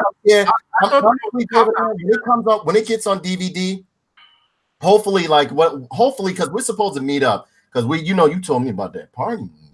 Yeah. We're supposed by that time, hopefully it'll be out on DVD, and I want us to sit down and really watch this, David Aaron. So you'll see where I'm coming from. All right, I'm down. I'm down. You know what I'm saying? Because I like Mika, I was hoping you had gotten the passes because I wanted to sit down and watch this with you. You understand what I'm saying? I wanted to watch it with someone. Even the person I was sitting next to, like, they went like this at one point. Like, I was like. And then they looked at me, and I just looked down like this and kept watching and shit like that. Wait.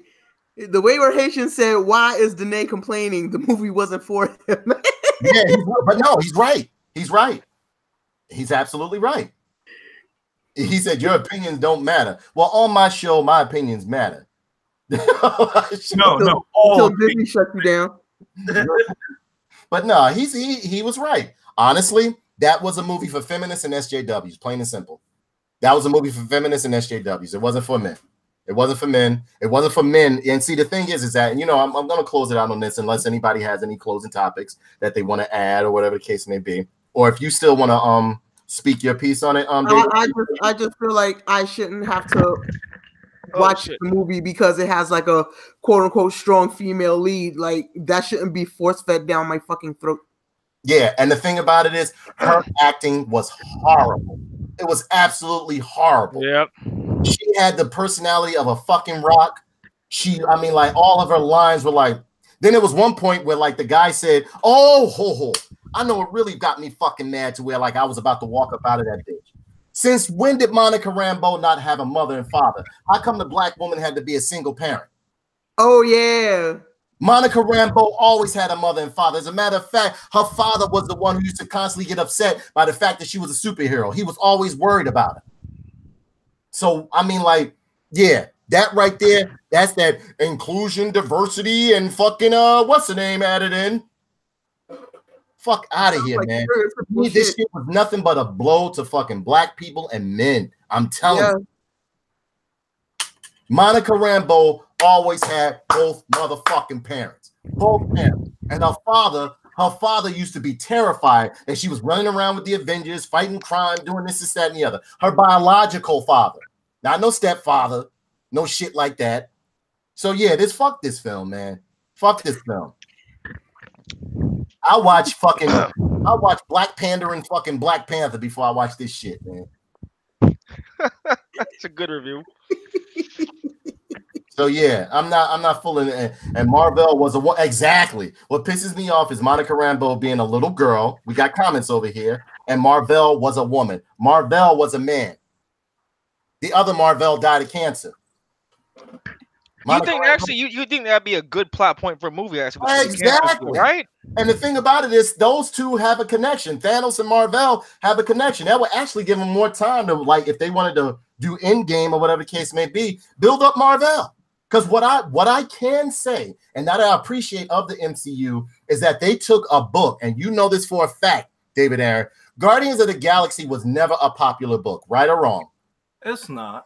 Exactly. But by them putting it on the big screen and making the characters relatable, yeah, they changed up some things, but I always commended Marvel about this, is that they will take the most obscure characters, put them up there, and make people know them. This right here failed miserably. That's the lobbyist would say, and you failed me miserably. This shit was horrible. There, but that single parent shit right there, I was like, are you fucking serious? The black woman that you do have up there don't even look like the fucking daughter, not one bit and shit like that. They stuck an old fucking buttercup wig on her head, but her daughter got a fucking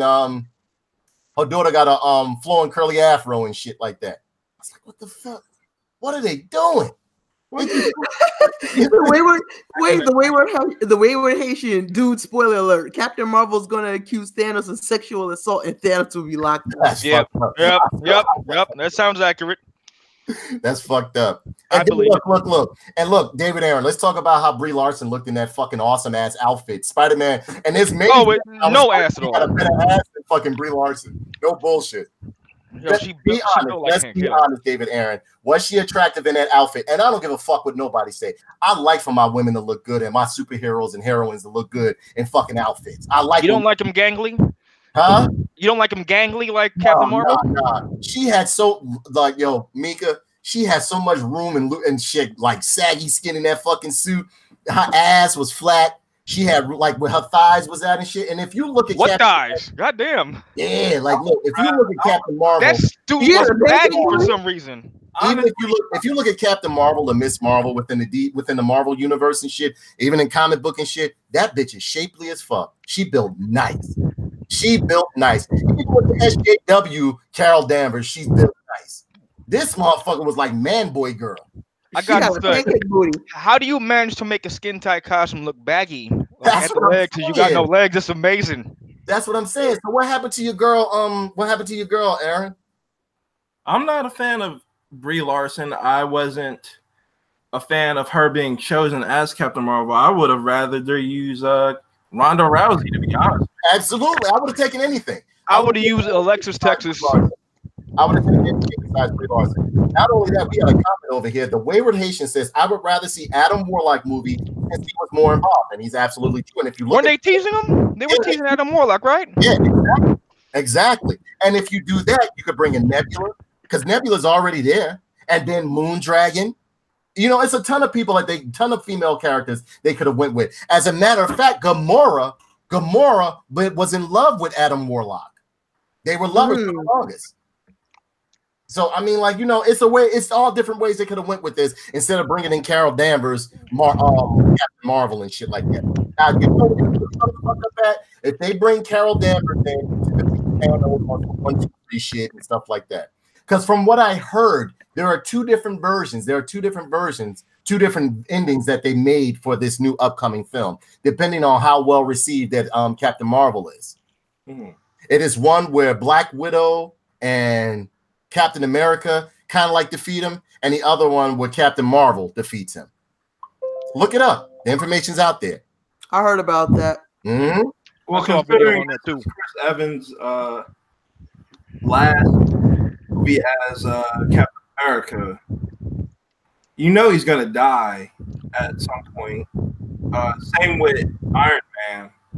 Well, Iron Man, this is his last time being on the MCU. That's what he said. Yeah. This is his last. What's the name on the MCU? I want to take over.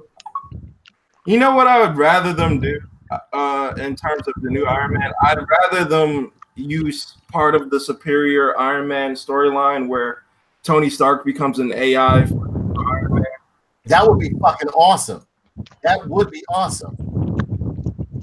And the thing is that you tell these motherfuckers, like, you'll tweet these motherfuckers on like shit like that, like, you know, or like the Marvel people that are in charge of Marvel with great ideas and shit. Honestly, that would be a great idea. That would be a fantastic idea, David Aaron. But see, what gets me is that Disney doesn't know what they're doing.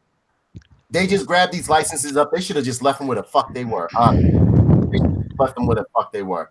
Star Wars is dead, pretty much. Especially if this last film doesn't pretty much make up for The Last Jedi and all that other shit. Star Wars is fucking dead.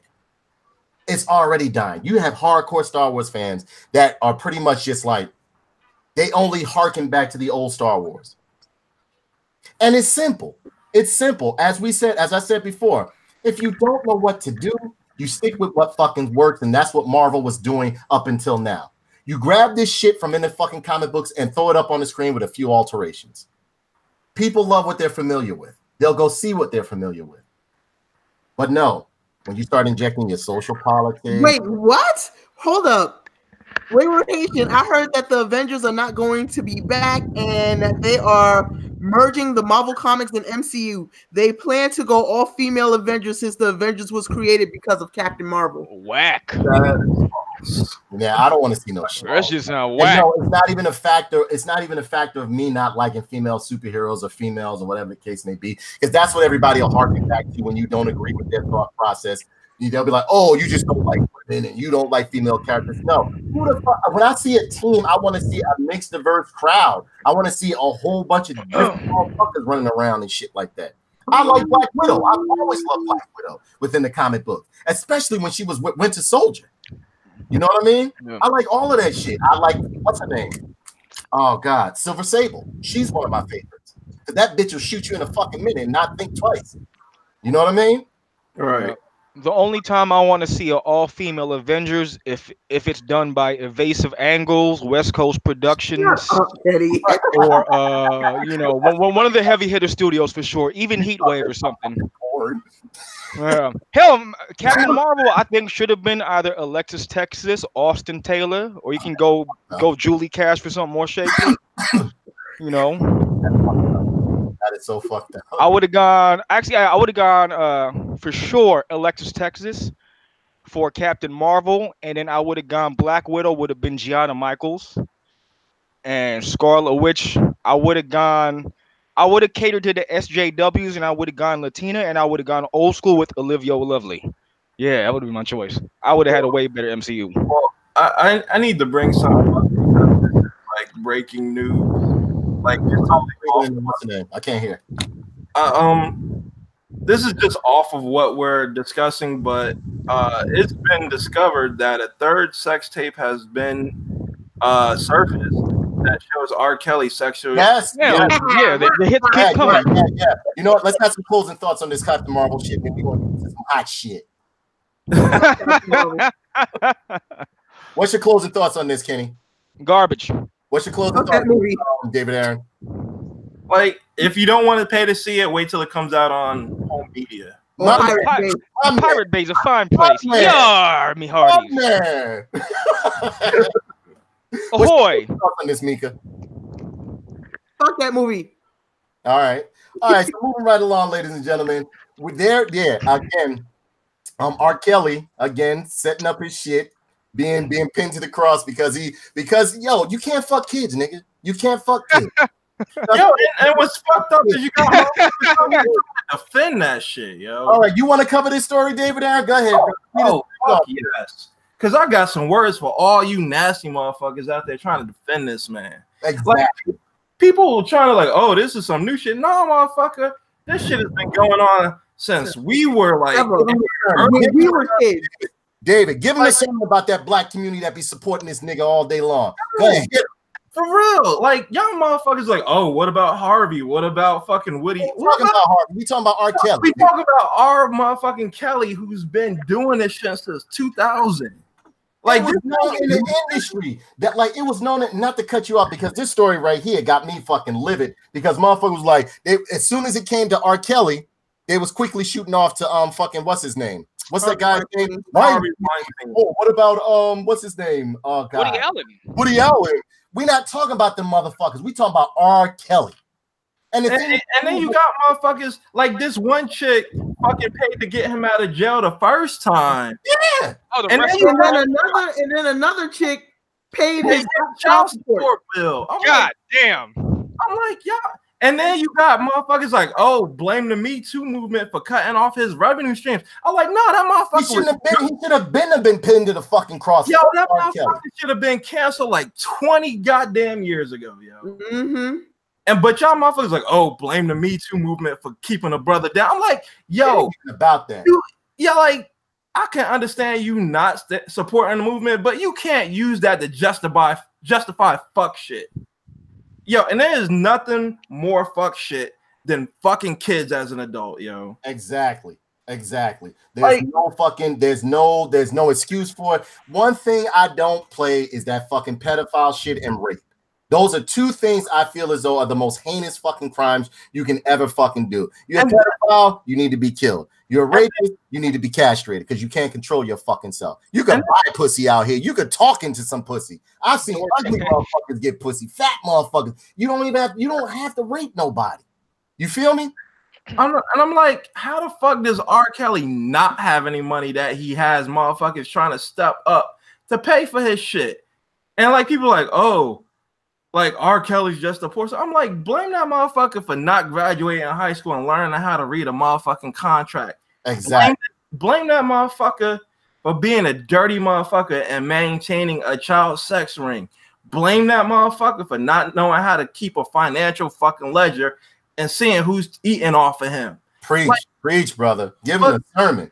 But like, don't try and take the pussy way out and blaming some outside movement on his demise. That motherfucker should have fell a long time ago. Absolutely. You got motherfuckers. Honestly, before Michael Jackson fell, this nigga should have fell. And that's another thing I want to get into is the Michael Jackson shit, but we're gonna get to him later. Like the R. Kelly shit. The fact that there are black people defending him by using my god, and that's the part that pisses me off the most. And then when I look on Facebook and everything, and everybody's talking about, oh, what about Harvey Weinstein? What about fucking Harvey Weinstein? What about him? That dude got 87 counts of sexual assault. He's gonna get his just due in court. I'm not worried about him right now. About him. You got motherfuckers about R. Kelly. You got motherfuckers out here legitimately justifying, like, oh, if white people for this nigga up too. I'm like, fuck that shit. Like, man, listen, the thing to get me is that R. Kelly been running around doing this shit for the fucking longest. Not only in the musical community or music community, because Mika, even you will attest to this. Because even when you were young, did you or did you not hear rumors about R. Kelly when he? Like the marriage to Aaliyah, of course. Exactly. He was known within the industry, known as a sex offender and a pedophile, known. Dude, in his own city, it is like in Chicago, it is like this big open secret about what he does. Like, everybody knows about it, but nobody like fucking does anything about it. He's been known to hang out at his old high school to like stalk around and get underage girls. I heard stories about him being banned from a Chicago mall because he used to lurk around, follow the girls around. They had to chase him off. Beat his ass and chased him away. Like, don't come back. He's banned from Chicago malls. Totally banned. I heard a story of a friend of mine whose mother used to work at the Four Seasons in Philly. Like, I heard mad stories about this dude. I don't put Ms.Mika, you know this shit. Back in 2001, when the first sex tape out, that shit was like on every bootleg. Exactly. And then he gonna try to blame his brother. Remember, he tried to blame his brother, saying his brother did it. His brother was like, "I was locked up, nigga." They said that wasn't even me. That was you. Like people were like, "Yo, you seen that R. Kelly sex tape?" Before they knew it was a 14-year-old girl. Bro, they were selling that shit everywhere in Newark. Over here, hell yeah. That shit was go downtown Newark and not see that shit for sale. Exactly. And like, it was no way you could hide that shit. That was fucking R. Kelly. And we got some comments over here. It says Nebula did take the gauntlet. And it says right here, Gamora wasn't supposed to, the Wayward Haitian says Gamora wasn't supposed to die. Yeah. The Wayward Haitian says, I heard that the Avengers are not going to be back. They're merging with the Marvel Comics and MCU. They plan to go all female Avengers. Okay, we read that earlier. The Wayward Haitian says Thor is female now. Riri will be the new Iron Man. No, there isn't female Iron Man named Riri. He's not right.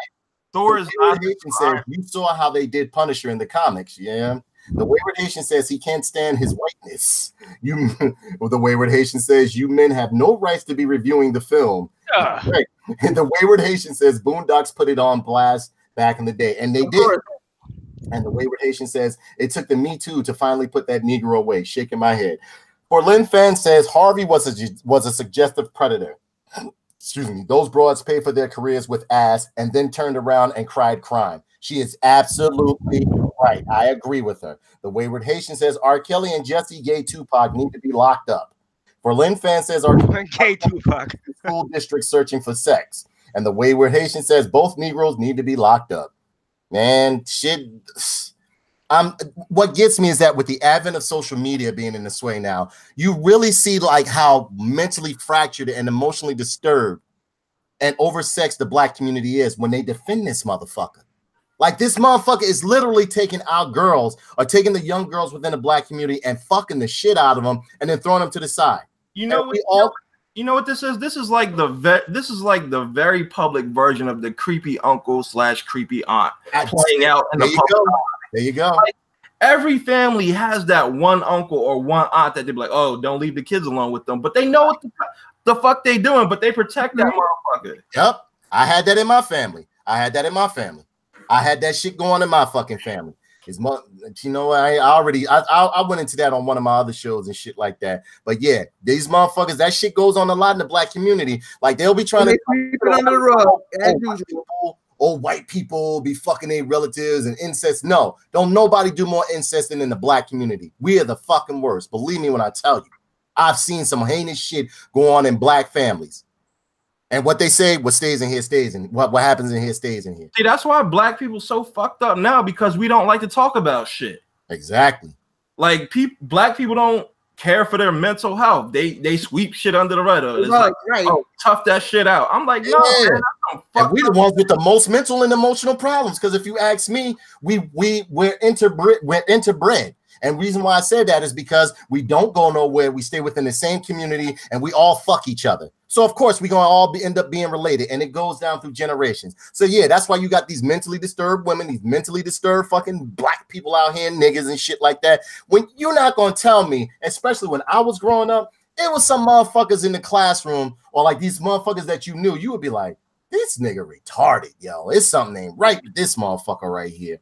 But what they would do, just throw this motherfucker through the school system or whatever the case may be. Or like it would just be certain individuals you would like interact with on the street. You'd be like, nah, this motherfucker ain't right. Or you would see retarded girls in the neighborhood pregnant. So that means somebody's fucking this bitch. You feel me?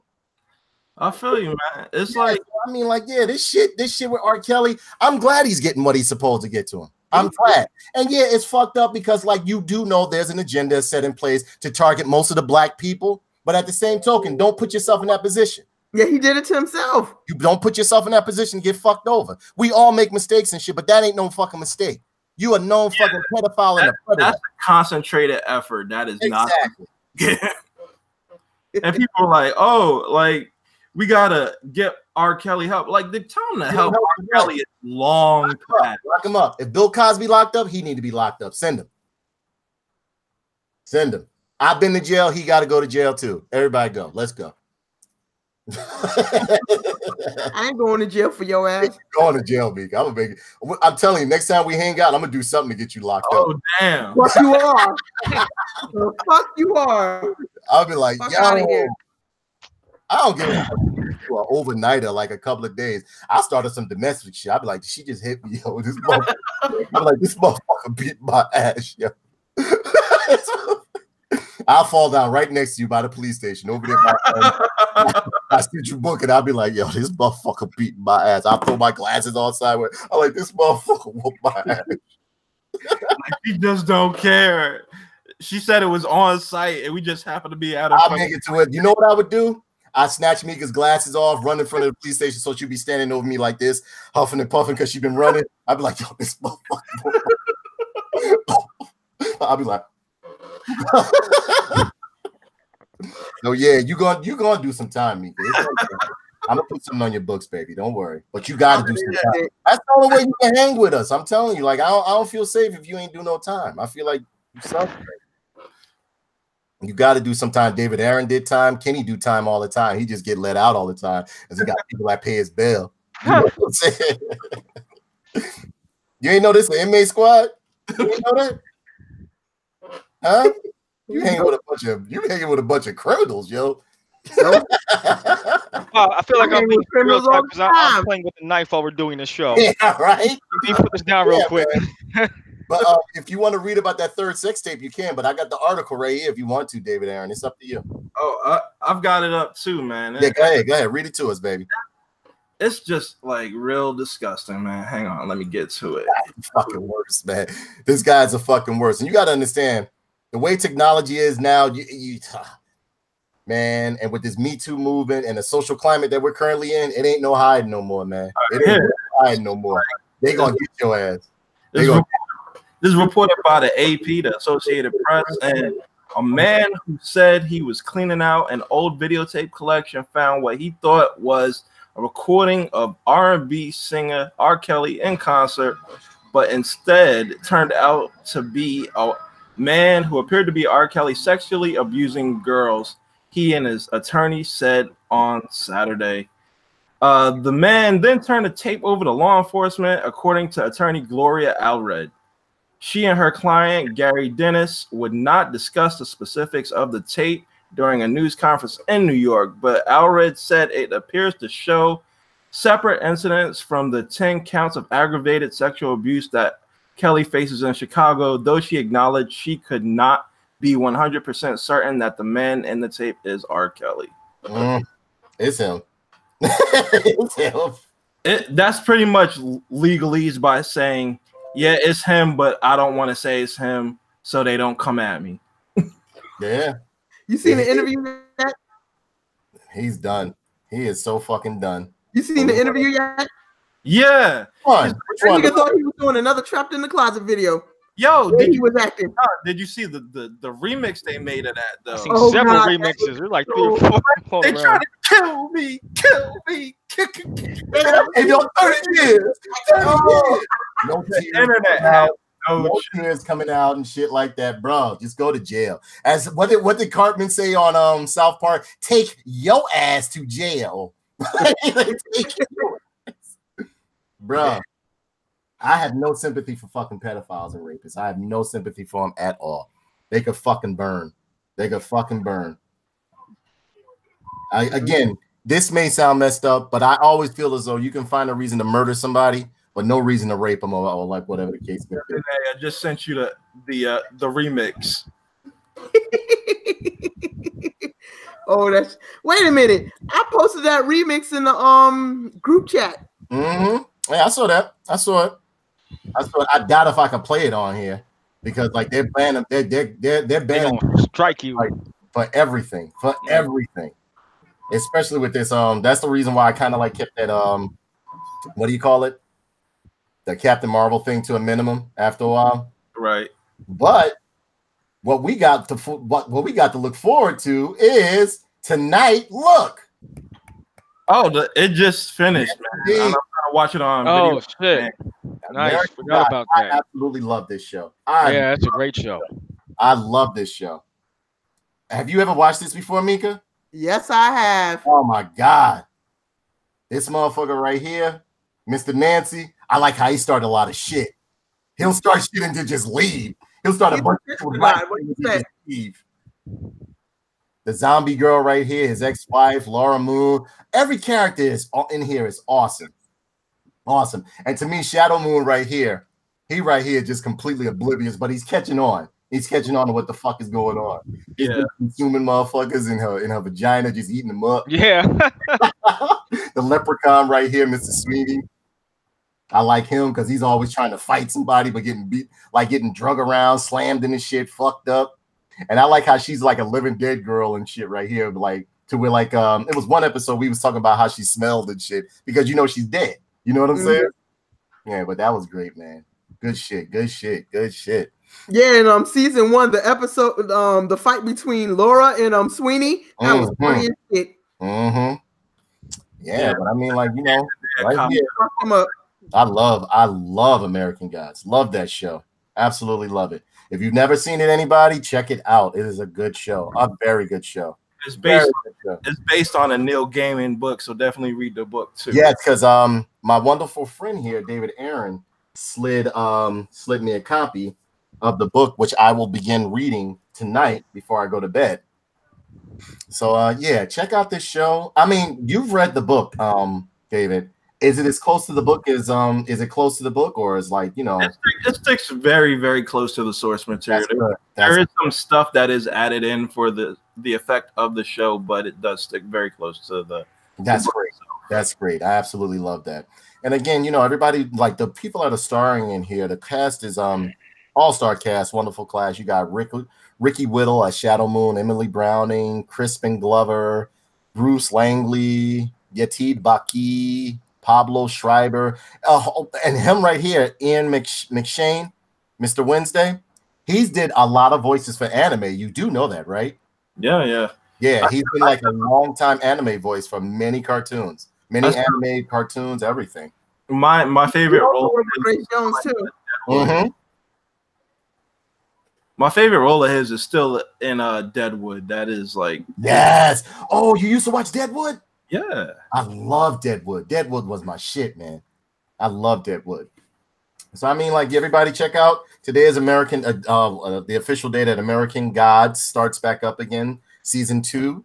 So check it out. No, I'm not going to endorse buying Stars anything. They don't give us any type of promotion, anything, but it is on the Stars network. They don't support us, anything like that, but it's a good show on there. When you start supporting us, we'll definitely shout you out and tell people to sign up and get this shit. And, but moving right along, we have a story here, not Godzilla, that the Banana Splits is being turned into a horror film by Warner Brothers and Sci-Fi, which I find interesting. What? That's ridiculous. Yeah, it's fucking bizarre, right? And look, you see them splattered in blood and shit like that. Banana for. It sounds like they're cashing in on the Five Nights at Freddy thing. Yeah, that's what I think they're doing. Yeah. That's exactly what I think they're doing.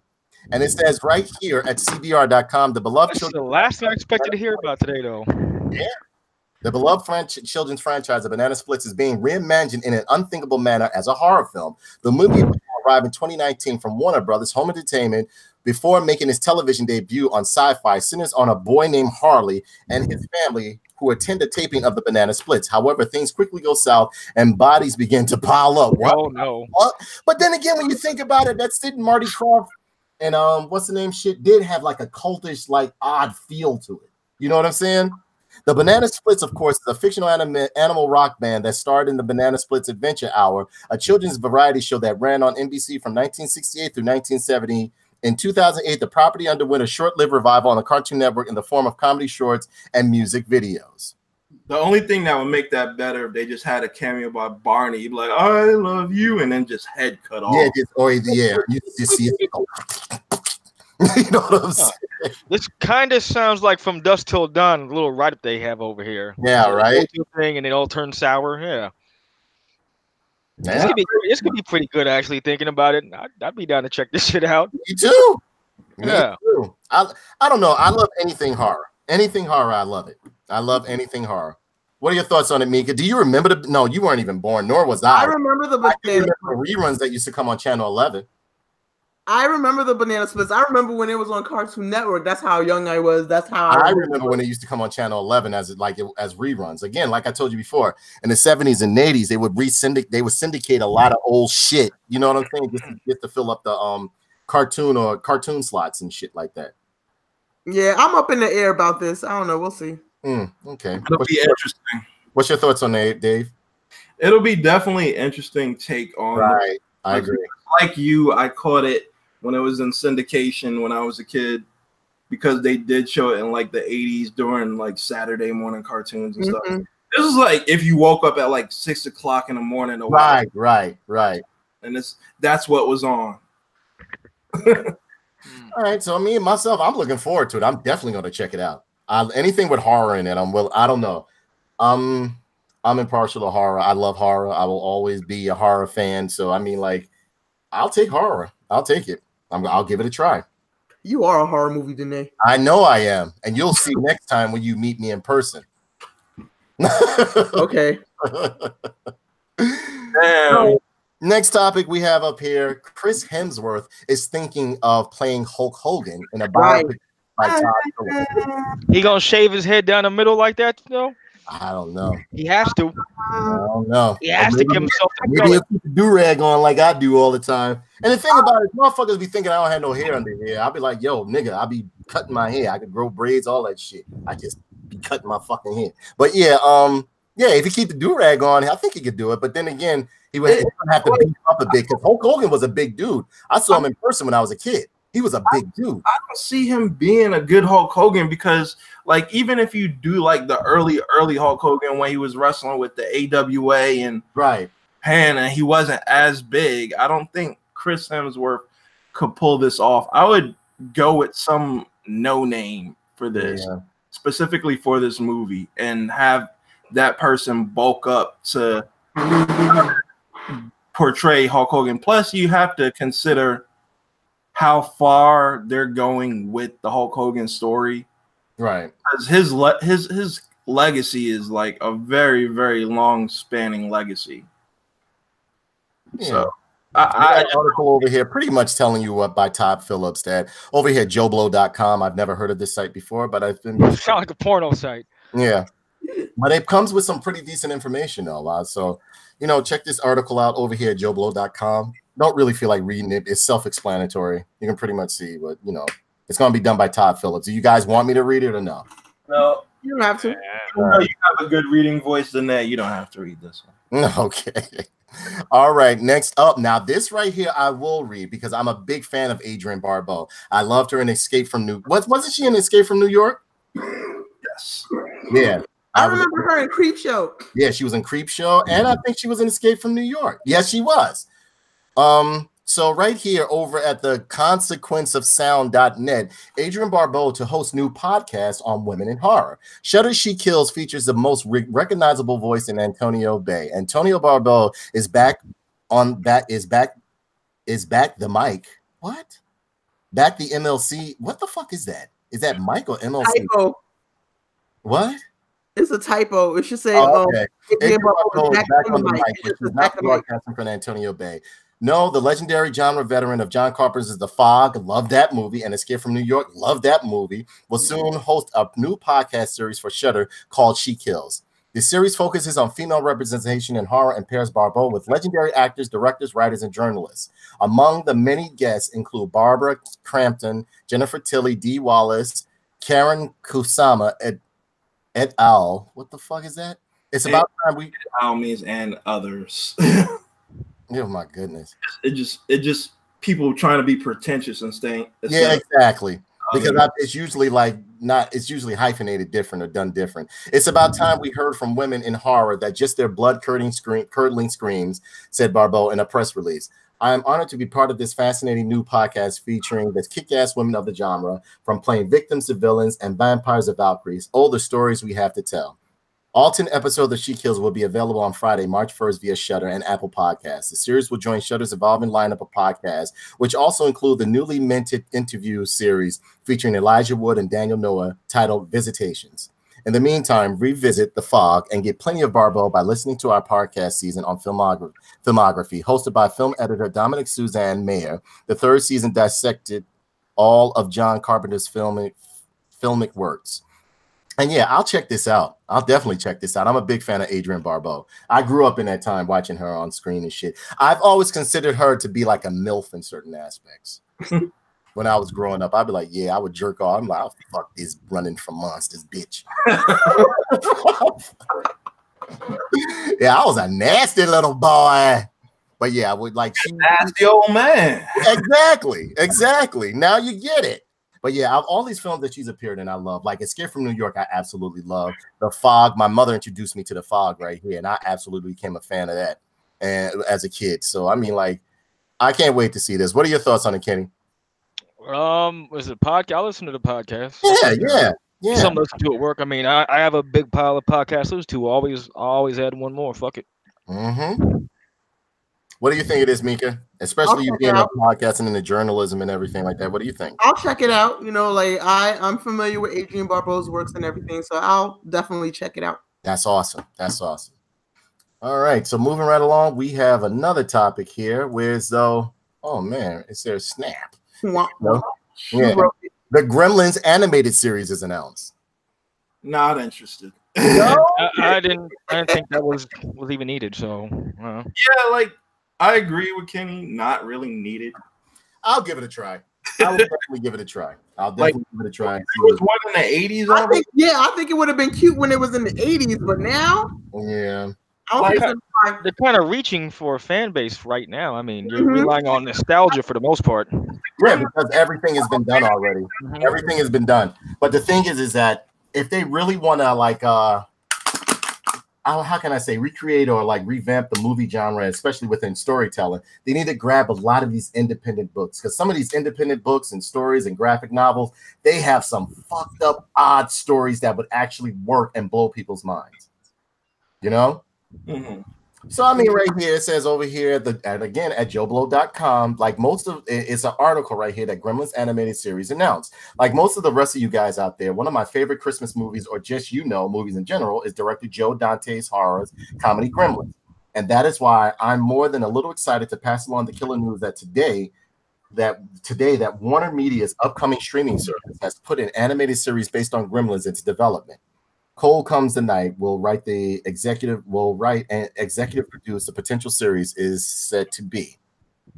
And yeah, it pretty much goes on telling like, what they're going to do and stuff like that. It makes sense considering Warner Brothers and yeah. So yeah, expect the Gremlins animated series. I'm going to check it out and I'll let you guys know how it is.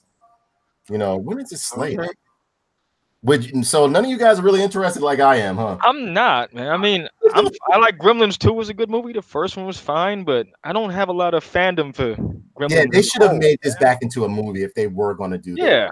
Like that. I don't think, the animated scene, but then again, you never know. I'll tell you what, if they're trying to reach your average kid, it's not going to take. No. Your average kid doesn't know what the fuck this shit is. Don't like horror like we did. No. Yeah. This is going for pure nostalgia, which is why they're trying to put it on the WB streaming service, because one, they need content. Two, they're trying to let's try and get these people to order a $60 streaming service.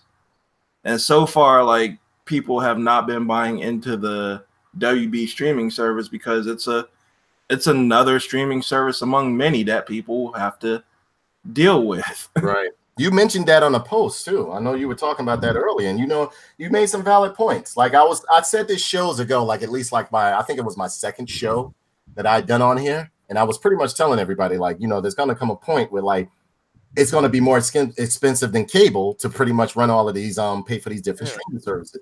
Yeah, it don't seem like much at first. You're paying 10 here, 15 here, but then when you start adding that shit up, you be like, wait, hold up. And I don't know.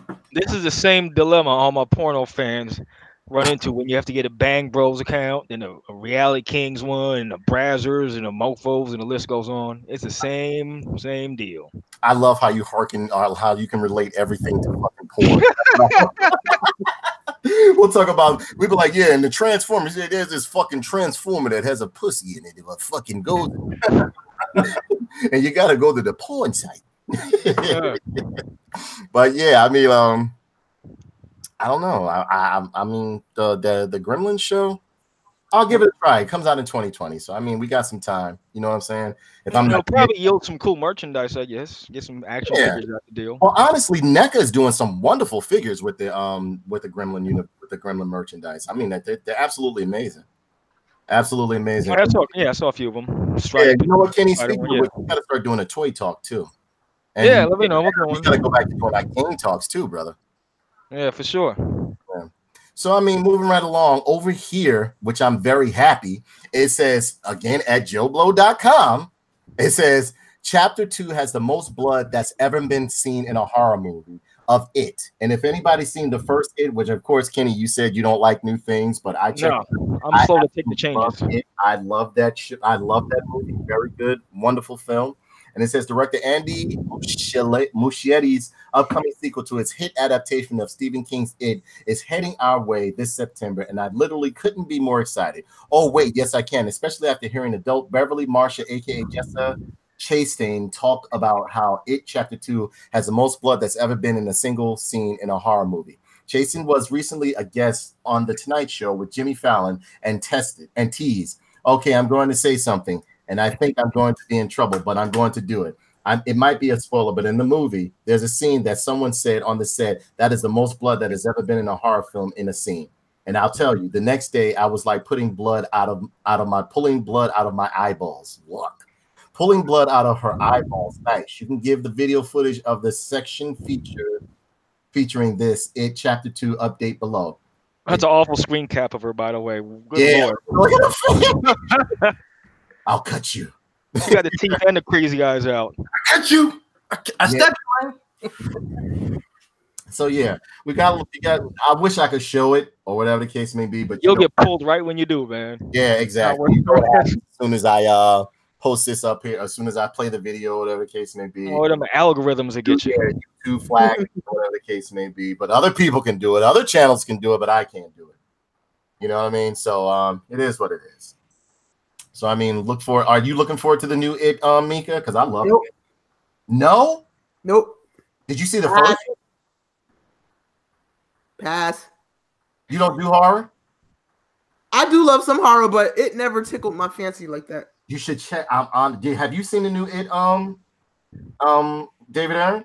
Yeah, I liked it. It was a lot better. Dude, I loved it.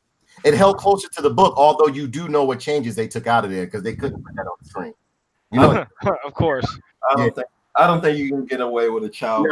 Yeah, they couldn't put that up there. The little orgy shit and stuff like that. Gotta wait for the R. Kelly cut for that one. Yeah. So I mean, yeah, that's something to look forward to. I'm looking forward to it. Check out it. It'll be coming out soon. I'm a big horror fan. Next up, right here. I'm waiting for this. Rambo. Yeah, there you go. You know I'm waiting for that one. And Mika. Oh man, just the picture looks good already. He's stabbing somebody. All right. Yeah, man. Mika, did you watch the last Rambo, one called John Rambo? No, I've seen other Rambo, but I have not seen John Rambo just That's yet. different in the rest. It's almost like a Jason movie. You need to see that one. Yeah. Oh my God, I can't wait for this. It was violent as fuck to where like some theaters wouldn't even help. I remember the UK was talking about not having it on the screen, or they made like they had a different version where like, you know, it wasn't so bloody and violent and shit like that. But I loved it. I love this new Rambo. Absolutely love it. And over here, Joe Blow, what's this? JoeBlow.com. It says Stallone's Rambo 5: The Last Blood is let me scroll this up. Is in the can, as they say, or for the past few months, it seems we have been getting by with picking up tasty morsels from Stallone's Instagram. But today, we have some pretty substantial ass news that today the Wrap reports that the new Rambo movie will be unleashed into a theater near you this September in a fun bit.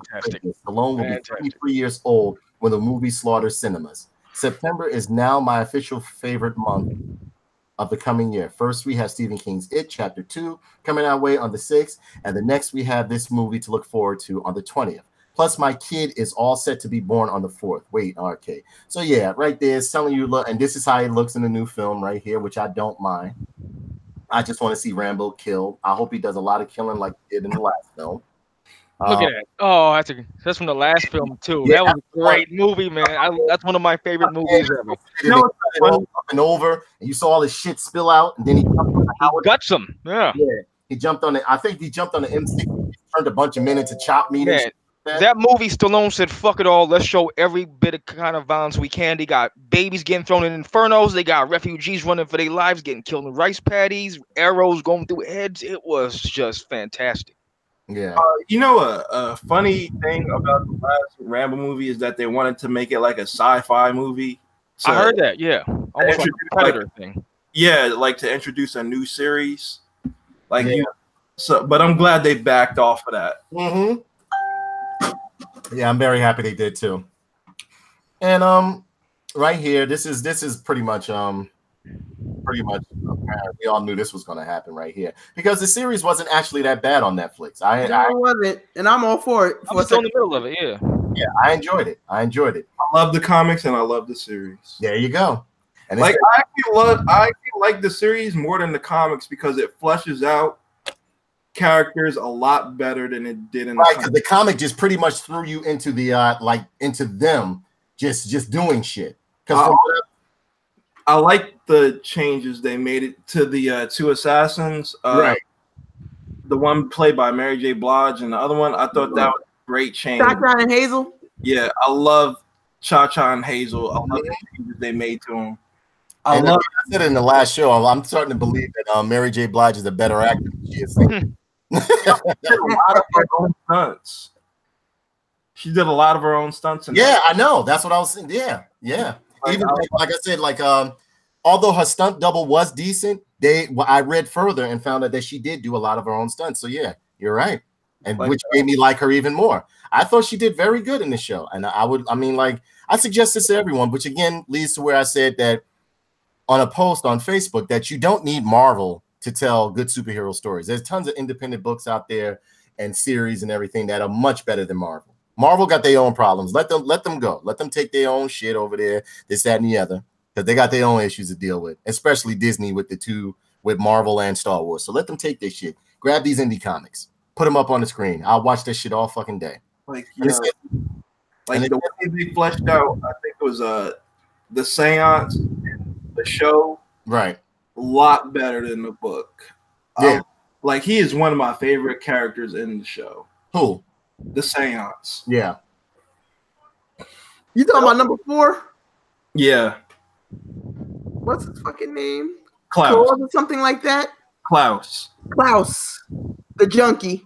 Yeah, like that is easily the best character of this. Yeah, series. he is. I like number 2. Aside from number 5. Oh, I like 2 with the knives. Yeah. Oh, you mean the burnout Batman? Number 4. Diego, yeah.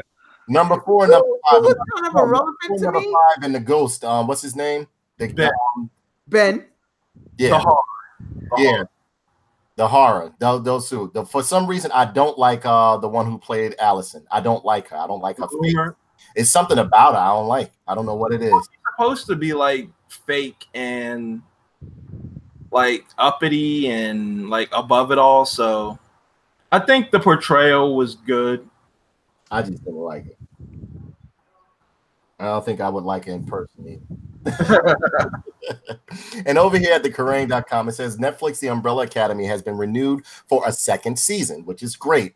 And it says just weeks after hitting Netflix, it has been confirmed that The Umbrella Academy, created as a comic book series by Gerard Way and illustrator Gabrielle Ba, will have a second season. According to the GWW, the new installment of Umbrella Academy will go into production later this year in Toronto, with Peter Hoare directing its I'm sorry, last name. Yeah, Peter Hoare. He got it nice. What?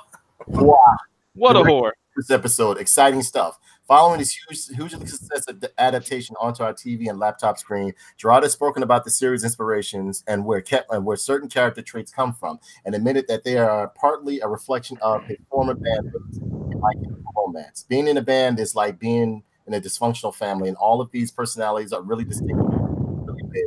Not just the people in our band, but the people you meet on the road or the crew that you work with and all this stuff. He told Rolling Stone, a band especially is a dysfunctional family, so there's little bits of me in all of the characters. There's bits of some of the guys and some of those characters and the different roles that we would play in the band and how those roles would change sometimes. We were in a big pressure cooker of fame and notoriety, and the characters experienced that in the comic and that show. Given how excited Umbrella Academy fans have been about certain Easter eggs in the 10-episode show, we can only imagine how much time the internet will now spend figuring out whose personality served as inspiration. And it says the Umbrella Academy's first season is out now on Netflix, which is a very good series. If you haven't seen it, you should definitely take the time out and watch it. It is very, very good. A lot of people, me myself, I call it a poor man's X-Men, but once I watched it, I really enjoyed it, and I went and grabbed the book off of Amazon, and I enjoyed that as well. There's actually 3 series. You've got the yeah. Apocalypse Suite, you've got Dallas, and you've got the new one that just recently came out. Right. Good stuff. So yeah, check it out, ladies and gentlemen. It's a good show. Good show. Very good show. Someone's getting messaged. Yeah, right. All the time. Oh, next up, it says Warner Brothers developing new Constantine show starring Matt Ryan. They keep trying with Constantine. The last show was good though. Yeah, that's what I'm saying. I like the last one. Yeah, but it keeps getting canceled for some reason. Isn't that the one that they had on Sci-Fi Channel? Yeah, and it actually had ass face and everybody. Yeah. No, that's Preacher you're talking about. Oh, okay. I think. Yeah, ass face was Preacher. This was, I think this was on network TV, if my memory serves me right. Was on channel 11, if I'm not mistaken. Yeah, the second one, right? Preacher has a good show too. If you haven't watched it, Preacher, AMC. Preacher's fantastic. If I'm not mistaken, this one is based in the WB universe. Yeah, TV series universe, and he's in Legends of Tomorrow. So I'm guessing they want to make a constant series based on the TV universe. Try again. But like he's a compelling character. They just never do it right because exactly, because if you go on by the book, he's wonderful in the book. I love it. Like I don't think they do it right. It shouldn't be on network television because because he's a rated R type of like hero, anti-hero. It's a very dark and occult show, like character, and you can't really get that across on network television. I think it has to be on something like a HBO or a Showtime or a Stars or something like that. Like WB does own like cable networks, so I'm sure they could do it on that. Right. I agree. But yeah, it says Warner Brothers developing new and this is over at the WeGotThisCovered.com. Warner Brothers developing new Constantine TV show starring Matt Ryan.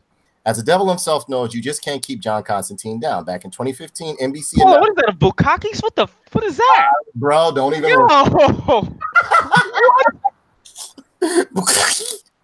Nah, it's just distracting. Hold on, I gotta cover my screen up or something. Like fucking what's the name? What's the name? The princess. Oh, she got splatted. She got splacked. That is a splacking. Horrible. Lord. And it says over here, back in 2015, NBC announced they were going to renew Constantine for a second season. Fans were dismayed, immediately launching a campaign to save the show. Warner Brothers seemed similarly eager to keep it going, attempting to get another network to pick it up. Both the fan and student efforts failed. However, leading producer Daniel Cerrone to comment, "We're leaving behind wild and passionate fans who believe in and were moved by what we tried to do. To leave such a significant, dedicated, and active fan base on the table, that's the real sadness. You all deserve many years of this. You all deserve many years of the series we set out to make, and we're disappointed that we couldn't deliver that to you." Excuse me. Excuse me. Then in March 2018, the show got a sort of revival as an animated series on the CW Seed online streaming platform, with the episodes being compiled together in the feature-length film Constantine City of Demons. I watched that. That was actually pretty good. That was well received, and as were Ryan's appearances on Legends of Tomorrow, which might be why sources close to We Got This Covered say that there's a full-blooded new Constantine show in development, and Warner Brothers want Matt Ryan back on the role, which is good. I hope they do it right. But again, like David Aaron said, it needs to be pushed to the DC network, to the DC app or DC paid service. It needs to be dark, it needs to be bloody, it needs to like really delve into the occult in a way that you can't do on network television. Right, absolutely. Because have you watched any of the shows on the DC network, David? Justice League season. Young Justice season 3 and Titans I've watched. Yeah.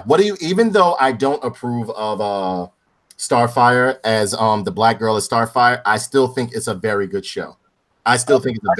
She did a very good job in a role, but I agreed that she shouldn't have been cast in the role. Because that wig is very distracting. I'm gonna be honest with you. I can't stand that wig. It makes me want to like fight. I don't know what the fuck. I can't stand that wig. That wig makes me want to fucking fight. It makes me want to. The fight. Fuck it is. It just I don't know. Ms.Mika just show up at Danae's house with that wig and just throw it at him like Yeah, I'm gonna do that. Yeah. Ow. Or right in his face. You get attacked and fed. I attack you, they'll be like, now eat. Soothe your wounds with a hot plate of food.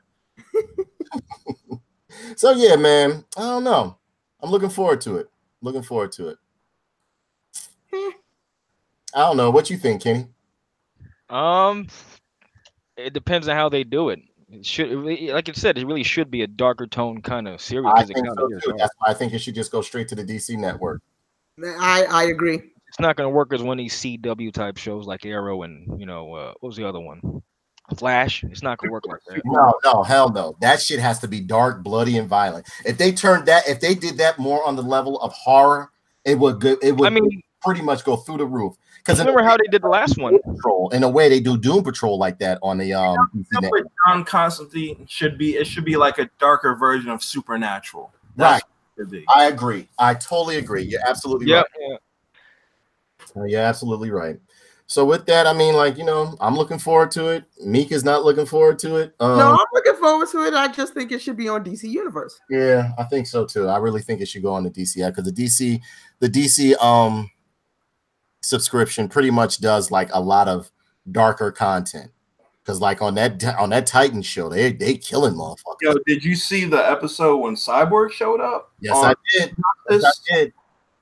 Yes, I did. You talking about on Doom Patrol or on Titans? On Young Justice. Oh, I didn't get to watch Young Justice yet. I'm so caught up on Young Justice. So the scene where they explain how Cyborg came into being, is real dark. And what I like in the DC universe, they're putting Cyborg all over the place in the past and in the present day, which I absolutely love. I love it. I love it. And I'm a big fan of Cyborg anyway. So over here at AtakuSamagazine.com, One Punch Man Season 2 makes its Hulu debut on April 9th. I love One Punch Man. Quick question though, is this going to be dubbed or sub? Because I can't watch a lot of this shit because it's not in English. Like that's what stops me from watching a lot of anime. I don't want to read. Both. Like, subtitles. I hope so. I can't read no more. I'm too lazy to just look at my screen, man. I want to just watch. Too lazy. Although I have been watching the new season of JoJo's Bizarre Adventure, and that's subtitled. So you know, I'm enjoying it. You know what I'm saying? But I mean, given my preference, I will take an English dub because a lot of times I just want to sit back and watch it. You know, especially if it's a lot of action. I just want to watch the action. Yeah, because like One Punch Man is full of action. I love the artwork in One Punch Man because they will go from doing highly detailed artwork and it's all hand drawn. I haven't seen any No, they don't incorporate CGI into that one. Have you watched One Punch Man before? There's some episodes that have CG, but they're not heavily CG. Yeah. It's to me, it harkens back to 70, like I would say 80s and 90s anime, because a lot of it is hand drawn and heavily detailed to where it goes from being extremely detailed to where it goes zany and all over the place with hard lines and hard shading. But the action and animation is superb. I love One Punch Man or either Wampa Man, whichever one you want to call it. Me, myself, I absolutely love. And over here, it says One Punch Man Season 2 makes its Hulu debut on April 9th. The official website for the One Punch Man TV anime revealed the second season's Japanese premiere date, and English streaming plans weren't far behind. Saitama and Company returned to television in Japan on TV Tokyo, TV Osaka, and TV on April 2nd, with Hulu streaming to follow in the US starting on April 9th. Jam Project was previously revealed as the opening theme song performers with their Seiyaku no Apostle OP. Now we have info on ED, which will have Saitama voice actor Makoto Furukawa belting out Shizu ga no Kimotimo Modoraku. It will be back. I will be back even if without a map. The CD single is due out in Japan on May. Right here, you see artwork of Wampa Man right here. I love the cyborg on here. And yeah, they have video of Wampa Man right here, which I cannot play because you know what'll happen to me. And yeah. Oh man, Spring On Mango. That's one of my favorite animes too. Men in black suits will just show up to your house. Like, yeah, right. Like shut that shit down, son. Absolutely. Absolutely. You know how it go. So yeah, look forward to One Punch Man. If you're a big fan of the series, look forward to it. I'm going to be looking forward to it. And right here, we already talked about Avengers Endgame will be Robert Downey Jr.'s last MCU film. Don't really need to go into that because we already know. And what's the other one? Oh, Marvel planning new rated R Blade with Wesley Snipes. Yes. But this is the one Kenny I think was talking about that they might be what's that? He be training his daughter and all that other stuff right here. I don't think that he would have returned unless it was a core film, because the way they did him on Blade 3, he was very disgruntled. Yeah. Process. And then you had the bullshit, like they approached him for the series that they wanted to do way back on. Like, Sticky Fingers? The one Yeah. Oh no. that was Oh god. So I don't think Sticky Fingers, Wade. so I don't think horrible. like I don't think Wesley Snipes would have agreed to do this unless it was the way Blades 1 and 2 were done in that style. So I'm looking forward to this because I want to see Wesley Snipes back doing what Wesley Snipes does in film because he's a highly underrated action star. Yeah, I love Wesley Snipes. You ask me, he's been the best black Marvel superhero character in the MCU. Well, you can't really count it as him, but you know what I mean. Mm-hmm. A Marvel superhero that's been on the screen. I love Blade. Blade 1? What? The first one. Man, all day, bro, all day. But I mean, I don't know. Here we go. And it says right here, a source close to We Got This Cover says that Marvel is currently planning an already Blade movie. And it said that Wesley Snipes is likely to be involved in the project. Evidently, the studio has a script which sees a Daywalker his daughter, Fallon Craig. Oh, see, that's where it starts. Oh man. But this has not been confirmed. All of this should be taken as a rumor at this point, but it seems to his guy that all of these rumors regarding a new Blade movie are really adding up to something, like what Snipes himself said about a possible new Blade movie a few months back. There are a lot of conversations going around right now, and we're very blessed to have the enthusiasm and interest in something coming from that world again. We've created 2 projects that fit perfectly into this world, and when people see them, I think they're going to have a problem with deciding which one they love the most. I cannot see this shit with the black background. Getting old. Yeah, Snipes on Marvel's involvement. All the main execs at Marvel and my team we've been discussing for the past 2 years. Everyone's enthusiastic about it. Everybody gets it. But they got a business to run and they got to square the things that they got to figure out before they can get to it. I guess in the meantime, we got a business to run and our own state of things to do so. But the next time you see something in the Blade universe, mark my words, what we did before is child's play compared to what we can do now. That is so good. Hopefully we hear something more concrete. So until then, how much will you like to see of another R-rated Blade movie starring Wesley Snipes? Let us know below. The original Blade followed this synopsis. I love the original Blade. Follow the first one. The first one. The first one had the best. It even had this cold kind of screen filter that gave it this blue tinge. I love that feel of the first movie. Yeah. I can't wait for the next Blade film. I can't wait for it. I want it badly. I want it very, very, very badly. I might cut this show because it's running rather long, but I wanted to give my review on what's that? Devil May Cry. All right, go for it. Have you played it? I'm not the biggest Devil May Cry fan. I don't think they're bad games. They're just not games for me. Oh, okay. But I have played them, and what I have played is good stuff. They just don't hold my attention. I love the Devil May Cry games.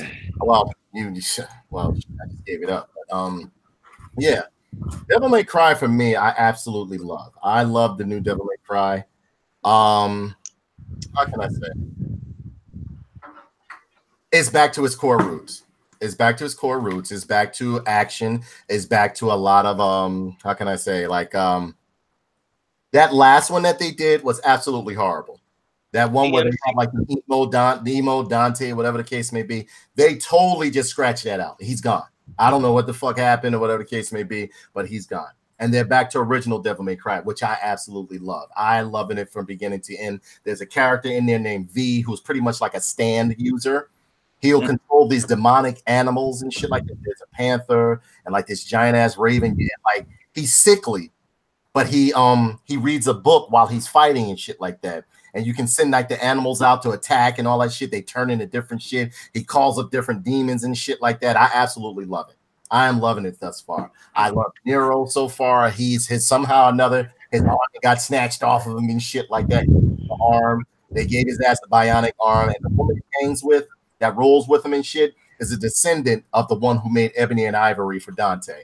It's actually good. It's actually good. I'm loving the storyline thus far. It's harkening back to like the old Devil May Cry storyline. I'm loving it.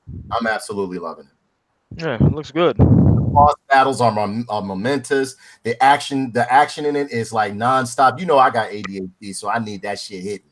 You know what I mean? And so I'll be up there like this, like, you know what I'm saying? I'll be spazzing, man. But it's fun. It's a fun game. It's a great game. It's well written. The graphics on it are absolutely beautiful. They're absolutely beautiful. I'm not as disappointed with this one. I'm not disappointed with this game like I have been with my last 3 purchases, which has been Resident Evil 2, which has been Red Dead Redemption 2. And again, all of these I bought like the ultimate versions or the deluxe versions, or what are they called? Like the biggest version you can get to pretty much like, you know, have your experience and shit like that, but come with all the bells and whistles. But I mean, I am very happy with this Devil May Cry 5.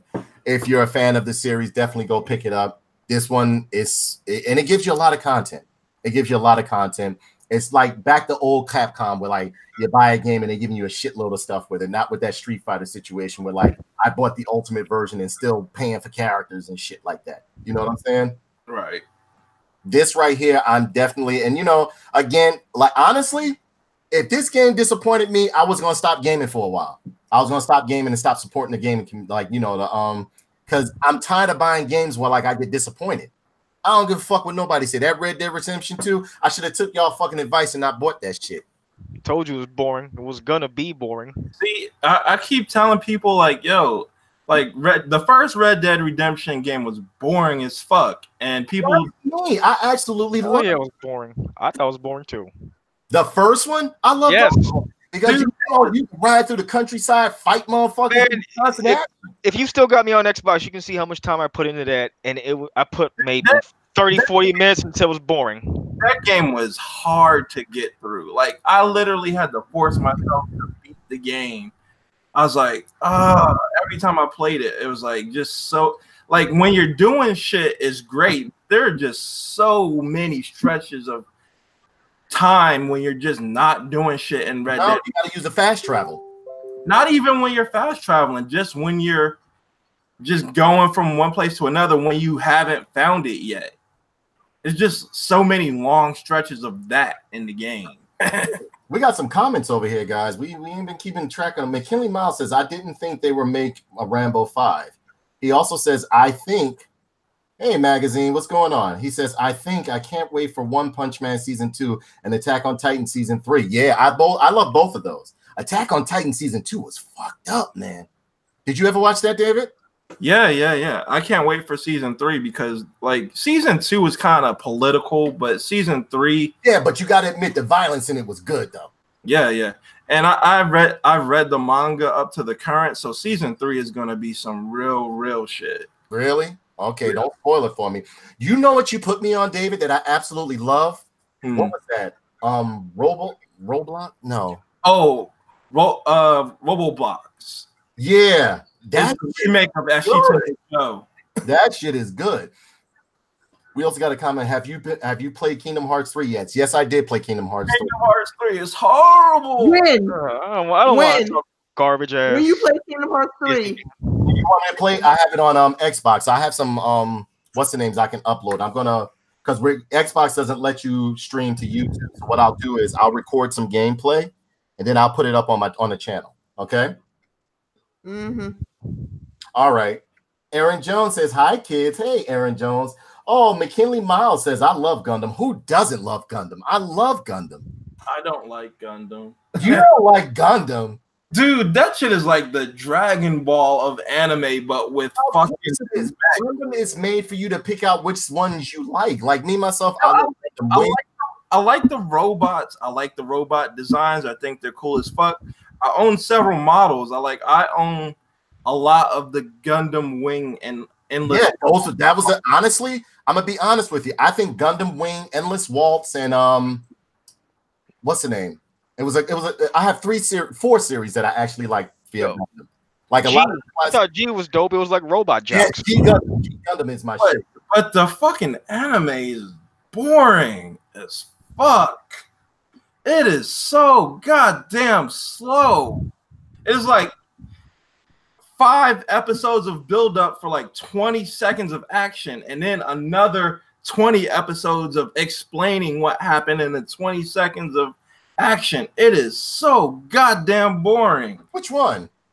Like the first series 0079. Then yeah. Like I said, it's not like I go for every Gundam series. Some series, like some I'll start watching, I'll be like, nah, my ADD kick in, and I'll be like, nope.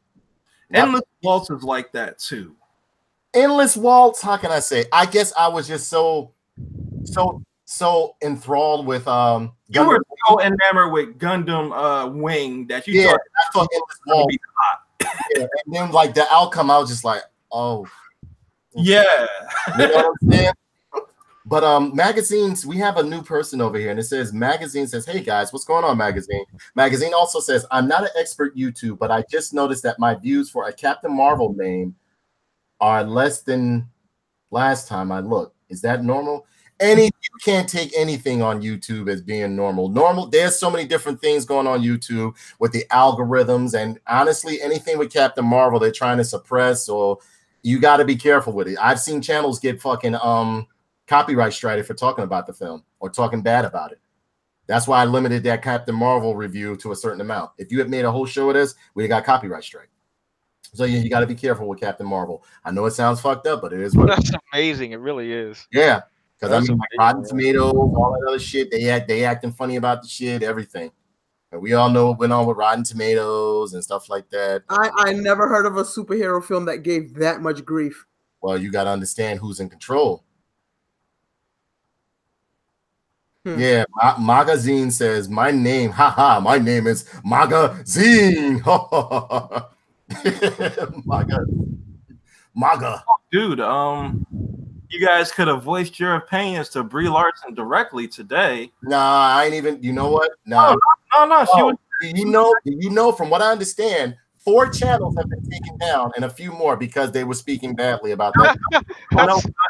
Danae, what I mean is that she was at a AMC movie theater in Clifton Commons to see Captain Marvel. Really? That's where I went to go see the shit. You know, I always hit that motherfucker. That's where I go. She was there today. Oh, man, you should have told me. I'd be like, bitch. Well, the story just came out like an hour ago. Yeah, she snuck ass did, and then she got the fuck out of Jersey. She talked with moviegoers. She signed autographs. She answered questions. She did all that shit. I'd have pulled my old dick. I'd be like, sign this shit, yo. Sign this shit, yo. Like, it's too small. I can only get B on it. I'd be like, you see this shit? What's up with this? Like, that's toxic. I'd be like, this shit. Damn, Bree, look what you done did, yo. What you gonna do with this? Kenny, Kenny, you gotta be like, what you gonna do with this? You got me all fucking because your movie and shit. She'd be like, call security. It's a toxic blackmail here. But yeah, man, I don't know. Well, you know, I'll save this. You know, I'm not even gonna do the Brie Larson story. You guys want to plug anything? What you feel like plugging? As a matter of fact, Mr. Aaron, plug your channel, Free Play Mode. Let people know. Yeah, on YouTube, it's youtube.com/Free Play Mode. Come check me out. And on Facebook, there's the Free Play Mode page that you can interact with me on there in regards to the YouTube channel. So go check those out. And all of the everybody that's all of the hosts and guests that are on here now, all of their information is down in the description below. Be sure to check them out. Click on their links. Follow David Aaron's page. He does great gameplays. He's developed some type of wrestling that I am literally watching religiously, like it's a main event. I've been watching these shits like it's Fire Pro, shit, like Fire Wrestling World, man. And, hey, did you get the Fire Pro promoter DLC? It's like fucking $20. Still need to grab that. Since I helped out with the game, I got it for free. Ah, they're jewing me, man. I thought it was gonna be free to begin with, and I bought it on Steam. Now I gotta pay $20. That's screw. But it's worth it, though. It's worth it. Yeah, Like it is. I love Fire Pro since the Dreamcast. I was really into I've it. I've been on Fire Pro since the beginning, back when it was on TurboGrafx, man. I just wish I wouldn't have to pay for a dumb career mode. Like, get out of here. But yeah, like the new mode is definitely worth it though. The Fire Promoter, it lets you like build the wrestling promotion from the ground up. You get to choose what wrestlers you hire, how many shows you put on, what style your promotion is going to be. So it's pretty in depth with the latest update. Nice. Mika, What? Plug your DJ shit. know what you're doing, some promos, some shit like that. Let them know. No, the women's issue of Urban Magazine is out. I did an interview with Team USA's Kendall Williams. That is out digitally right now. I have to send you the link for that shit. Awesome. Send me the link so I can post it within the description down below. Okay. As a matter of fact, the link is in my Instagram. Follow me, Pinky Tuscadero, PINKIE TUSCADERO. All of that's in there already. Trust me when I tell you. All right. I'm on it. So the link is in the bio. I make sure my people get their representation. And Count Kenny, what you got to put out there? Also, you know what, Mika? I saw you DJing earlier today. What was that all about? Doing a good ass fucking job. Thank you. What was supposed to be like a guest slot turned out to be a whole takeover today. And I was supposed to get like 2 hours, but they were like, no, like let her do the whole 3. And the people in the chat room, like where the show was basically coming out of, the people in the chat room was like, nah, let her rock. And the guy was like, do you? It's all yours. Yeah, I like shit. While I was working and stuff like that. Look who I got. Like it? Like it? Carol Danvers. Yeah, man. So yeah, don't talk. When people talk that shit to me, I'm like, go fuck yourself. Fuck yourself. I got all her shit. Even Miss Marvel figured, nigga. So what? I just didn't like that garbage ass movie, nigga. So, yeah, Danae, thank you for tuning in. Yeah, I was going in and out, baby, because I had to make some stops and shit like that. Then I had to go see my mother and all that. I was doing a lot of running around and shit like that. Okay. And I was definitely to support, baby. I was definitely there to support. Now, Count Kenny, all you guys can go to his channel and see him murder innocent people with his mods and shit like that. And here lately, he has good Tekken videos up there and so on and so forth. So what else? Okay, let them know what else your channel. Last thing I did was a Far Cry New Dawn. I think I'll be doing co-op later and finishing up with a buddy of mine. I'll stream that shit. Oh, fun game. Far Cry New Dawn is actually pretty fucking fun. Just I have to take my bow and arrow and just shoot people right in the fucking face. It's just satisfying. You went in this one. You went from being in a jungle, to like a wasteland, to it looked like you just dumped acid, and you was like in this neon ass fucking dream area. Like, yeah, that's Far Cry New Dawn. You get, as you do the story, you get some real trippy things. I just actually unlocked superpowers and shit, so I'm double jumping and cloaking like a predator, and doing all kinds of fun shit. Real trippy game. Okay, cool. Anything you want to plug? Anything? Go, folks, catch me on my my fucker show, Spreaker.com/Redwall Radio. I got 3 or 4 episodes up, a couple with you, 1 solo, and there'll be a solo this week. As soon as I finish your rest in peace little memorial flyer, so we'll get that over with. Video for me, please do. Zell David, they're gonna do a rest in peace video for me because I'm fucking dead. You know what I'm saying? Yeah. When I was sick, everybody was sending me the most fucked up messages, and I loved it. I saw a nice message was Mika. She was like, "Get better, Danae. We really miss you." And he was like, "Die, human." I just wanted to make sure that you wasn't dead or still breathing at least. He was like, "Did the AIDS get you yet?" I'm just waiting. No, like I had to curse you out because I think like a few days later I got sick. I was like, this nigga done gave me the Batman forever. Yeah, man, I get you. I was wishing, man. I'm waiting for him to die so I can be like the Highlander and just get his powers. Be like, yeah, right. So look, over here, magazine says you should try bow fishing in Far Cry, Kenny. I actually, I was doing that. I used to like to use explosive arrows too. Mm-hmm. You like one of the motherfuckers that like to toss dynamite in the lake when they go actually fishing and shit, aren't you? Yeah, word up. Biggest catch in the whole thing. Yeah, that's pretty much Kenny. That is Kenny. But yeah, ladies and gentlemen, I think that's just about it for the show tonight. I will be doing, we got to start doing some toy talks again on Kenny, because I want to bring my friend Rosario Melli on here and Lauren Stone on, so we can do like a toy talk, because she runs the site over there, Toy Wizards. And Rosario Melli is in charge of the Kenner Superpowers group. Nice. And he has an extensive superpowers group of superheroes and stuff, but he also collects other action figures as well. Me myself, I think I'm going to try and I don't know. I'm gonna try to get this doll to cast some spells on me, some shit that's worthwhile that Aaron gave me, because he hasn't been doing anything. He's actually been cool as fuck. He's been talking to me at night, and I got past that part. So, I mean, like, I don't think he has any malicious intent for me, so I don't know. So I guess that ends the show. Ladies and gentlemen, we had a wonderful time. The ship is docking back in the station. And wait. Magazine says I still have my Pee Wee Herman doll. Good for you. I never collected Pee Wee Herman. That's non-halal. So he says not halal. I didn't know Pee Wee Herman had a doll though. No, he did have a doll. He had a doll. Look at one of the deals where you had the string and you pull it. Yeah. Like, oh wow. And you pull it, and he'd be like, and he got these red cheeks and shit. It's fucking. I was never super into Pee Wee. I always felt he was a little bit creepy when I was a kid, man. Yeah, we got caught jerking off in the movie theater in an adult. Yeah, movie. you did. But then again, you were in adult theater. That's what you do in a porn big deal was about him jerking off in the movie theater. That's what you do in a porn theater, right? The theater. It was him. You know how much shit I've done in movie theaters with girls and by myself and shit. I'm a horrible person. Yeah, man, it was a porno theater, so it's almost expected behavior.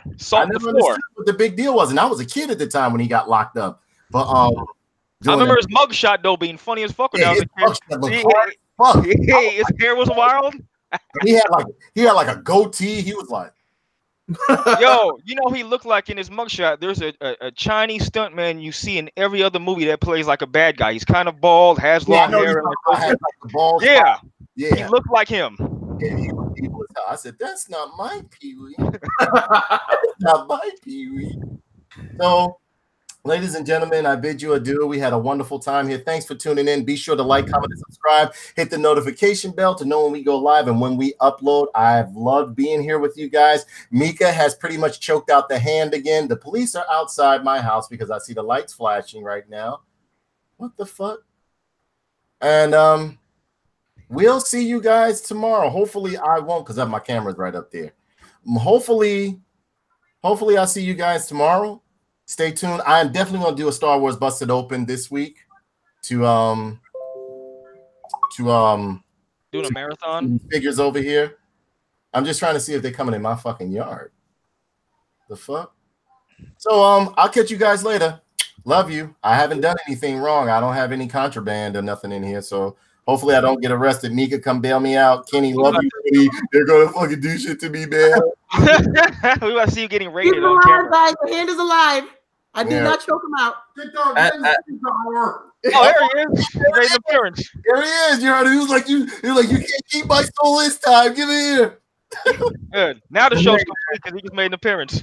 Exactly. Don't drop the soap, homie. I know, man. Everybody, be sure to click the links down below. We had a wonderful time being here. I love you guys. You're the absolute best. Bye, everybody.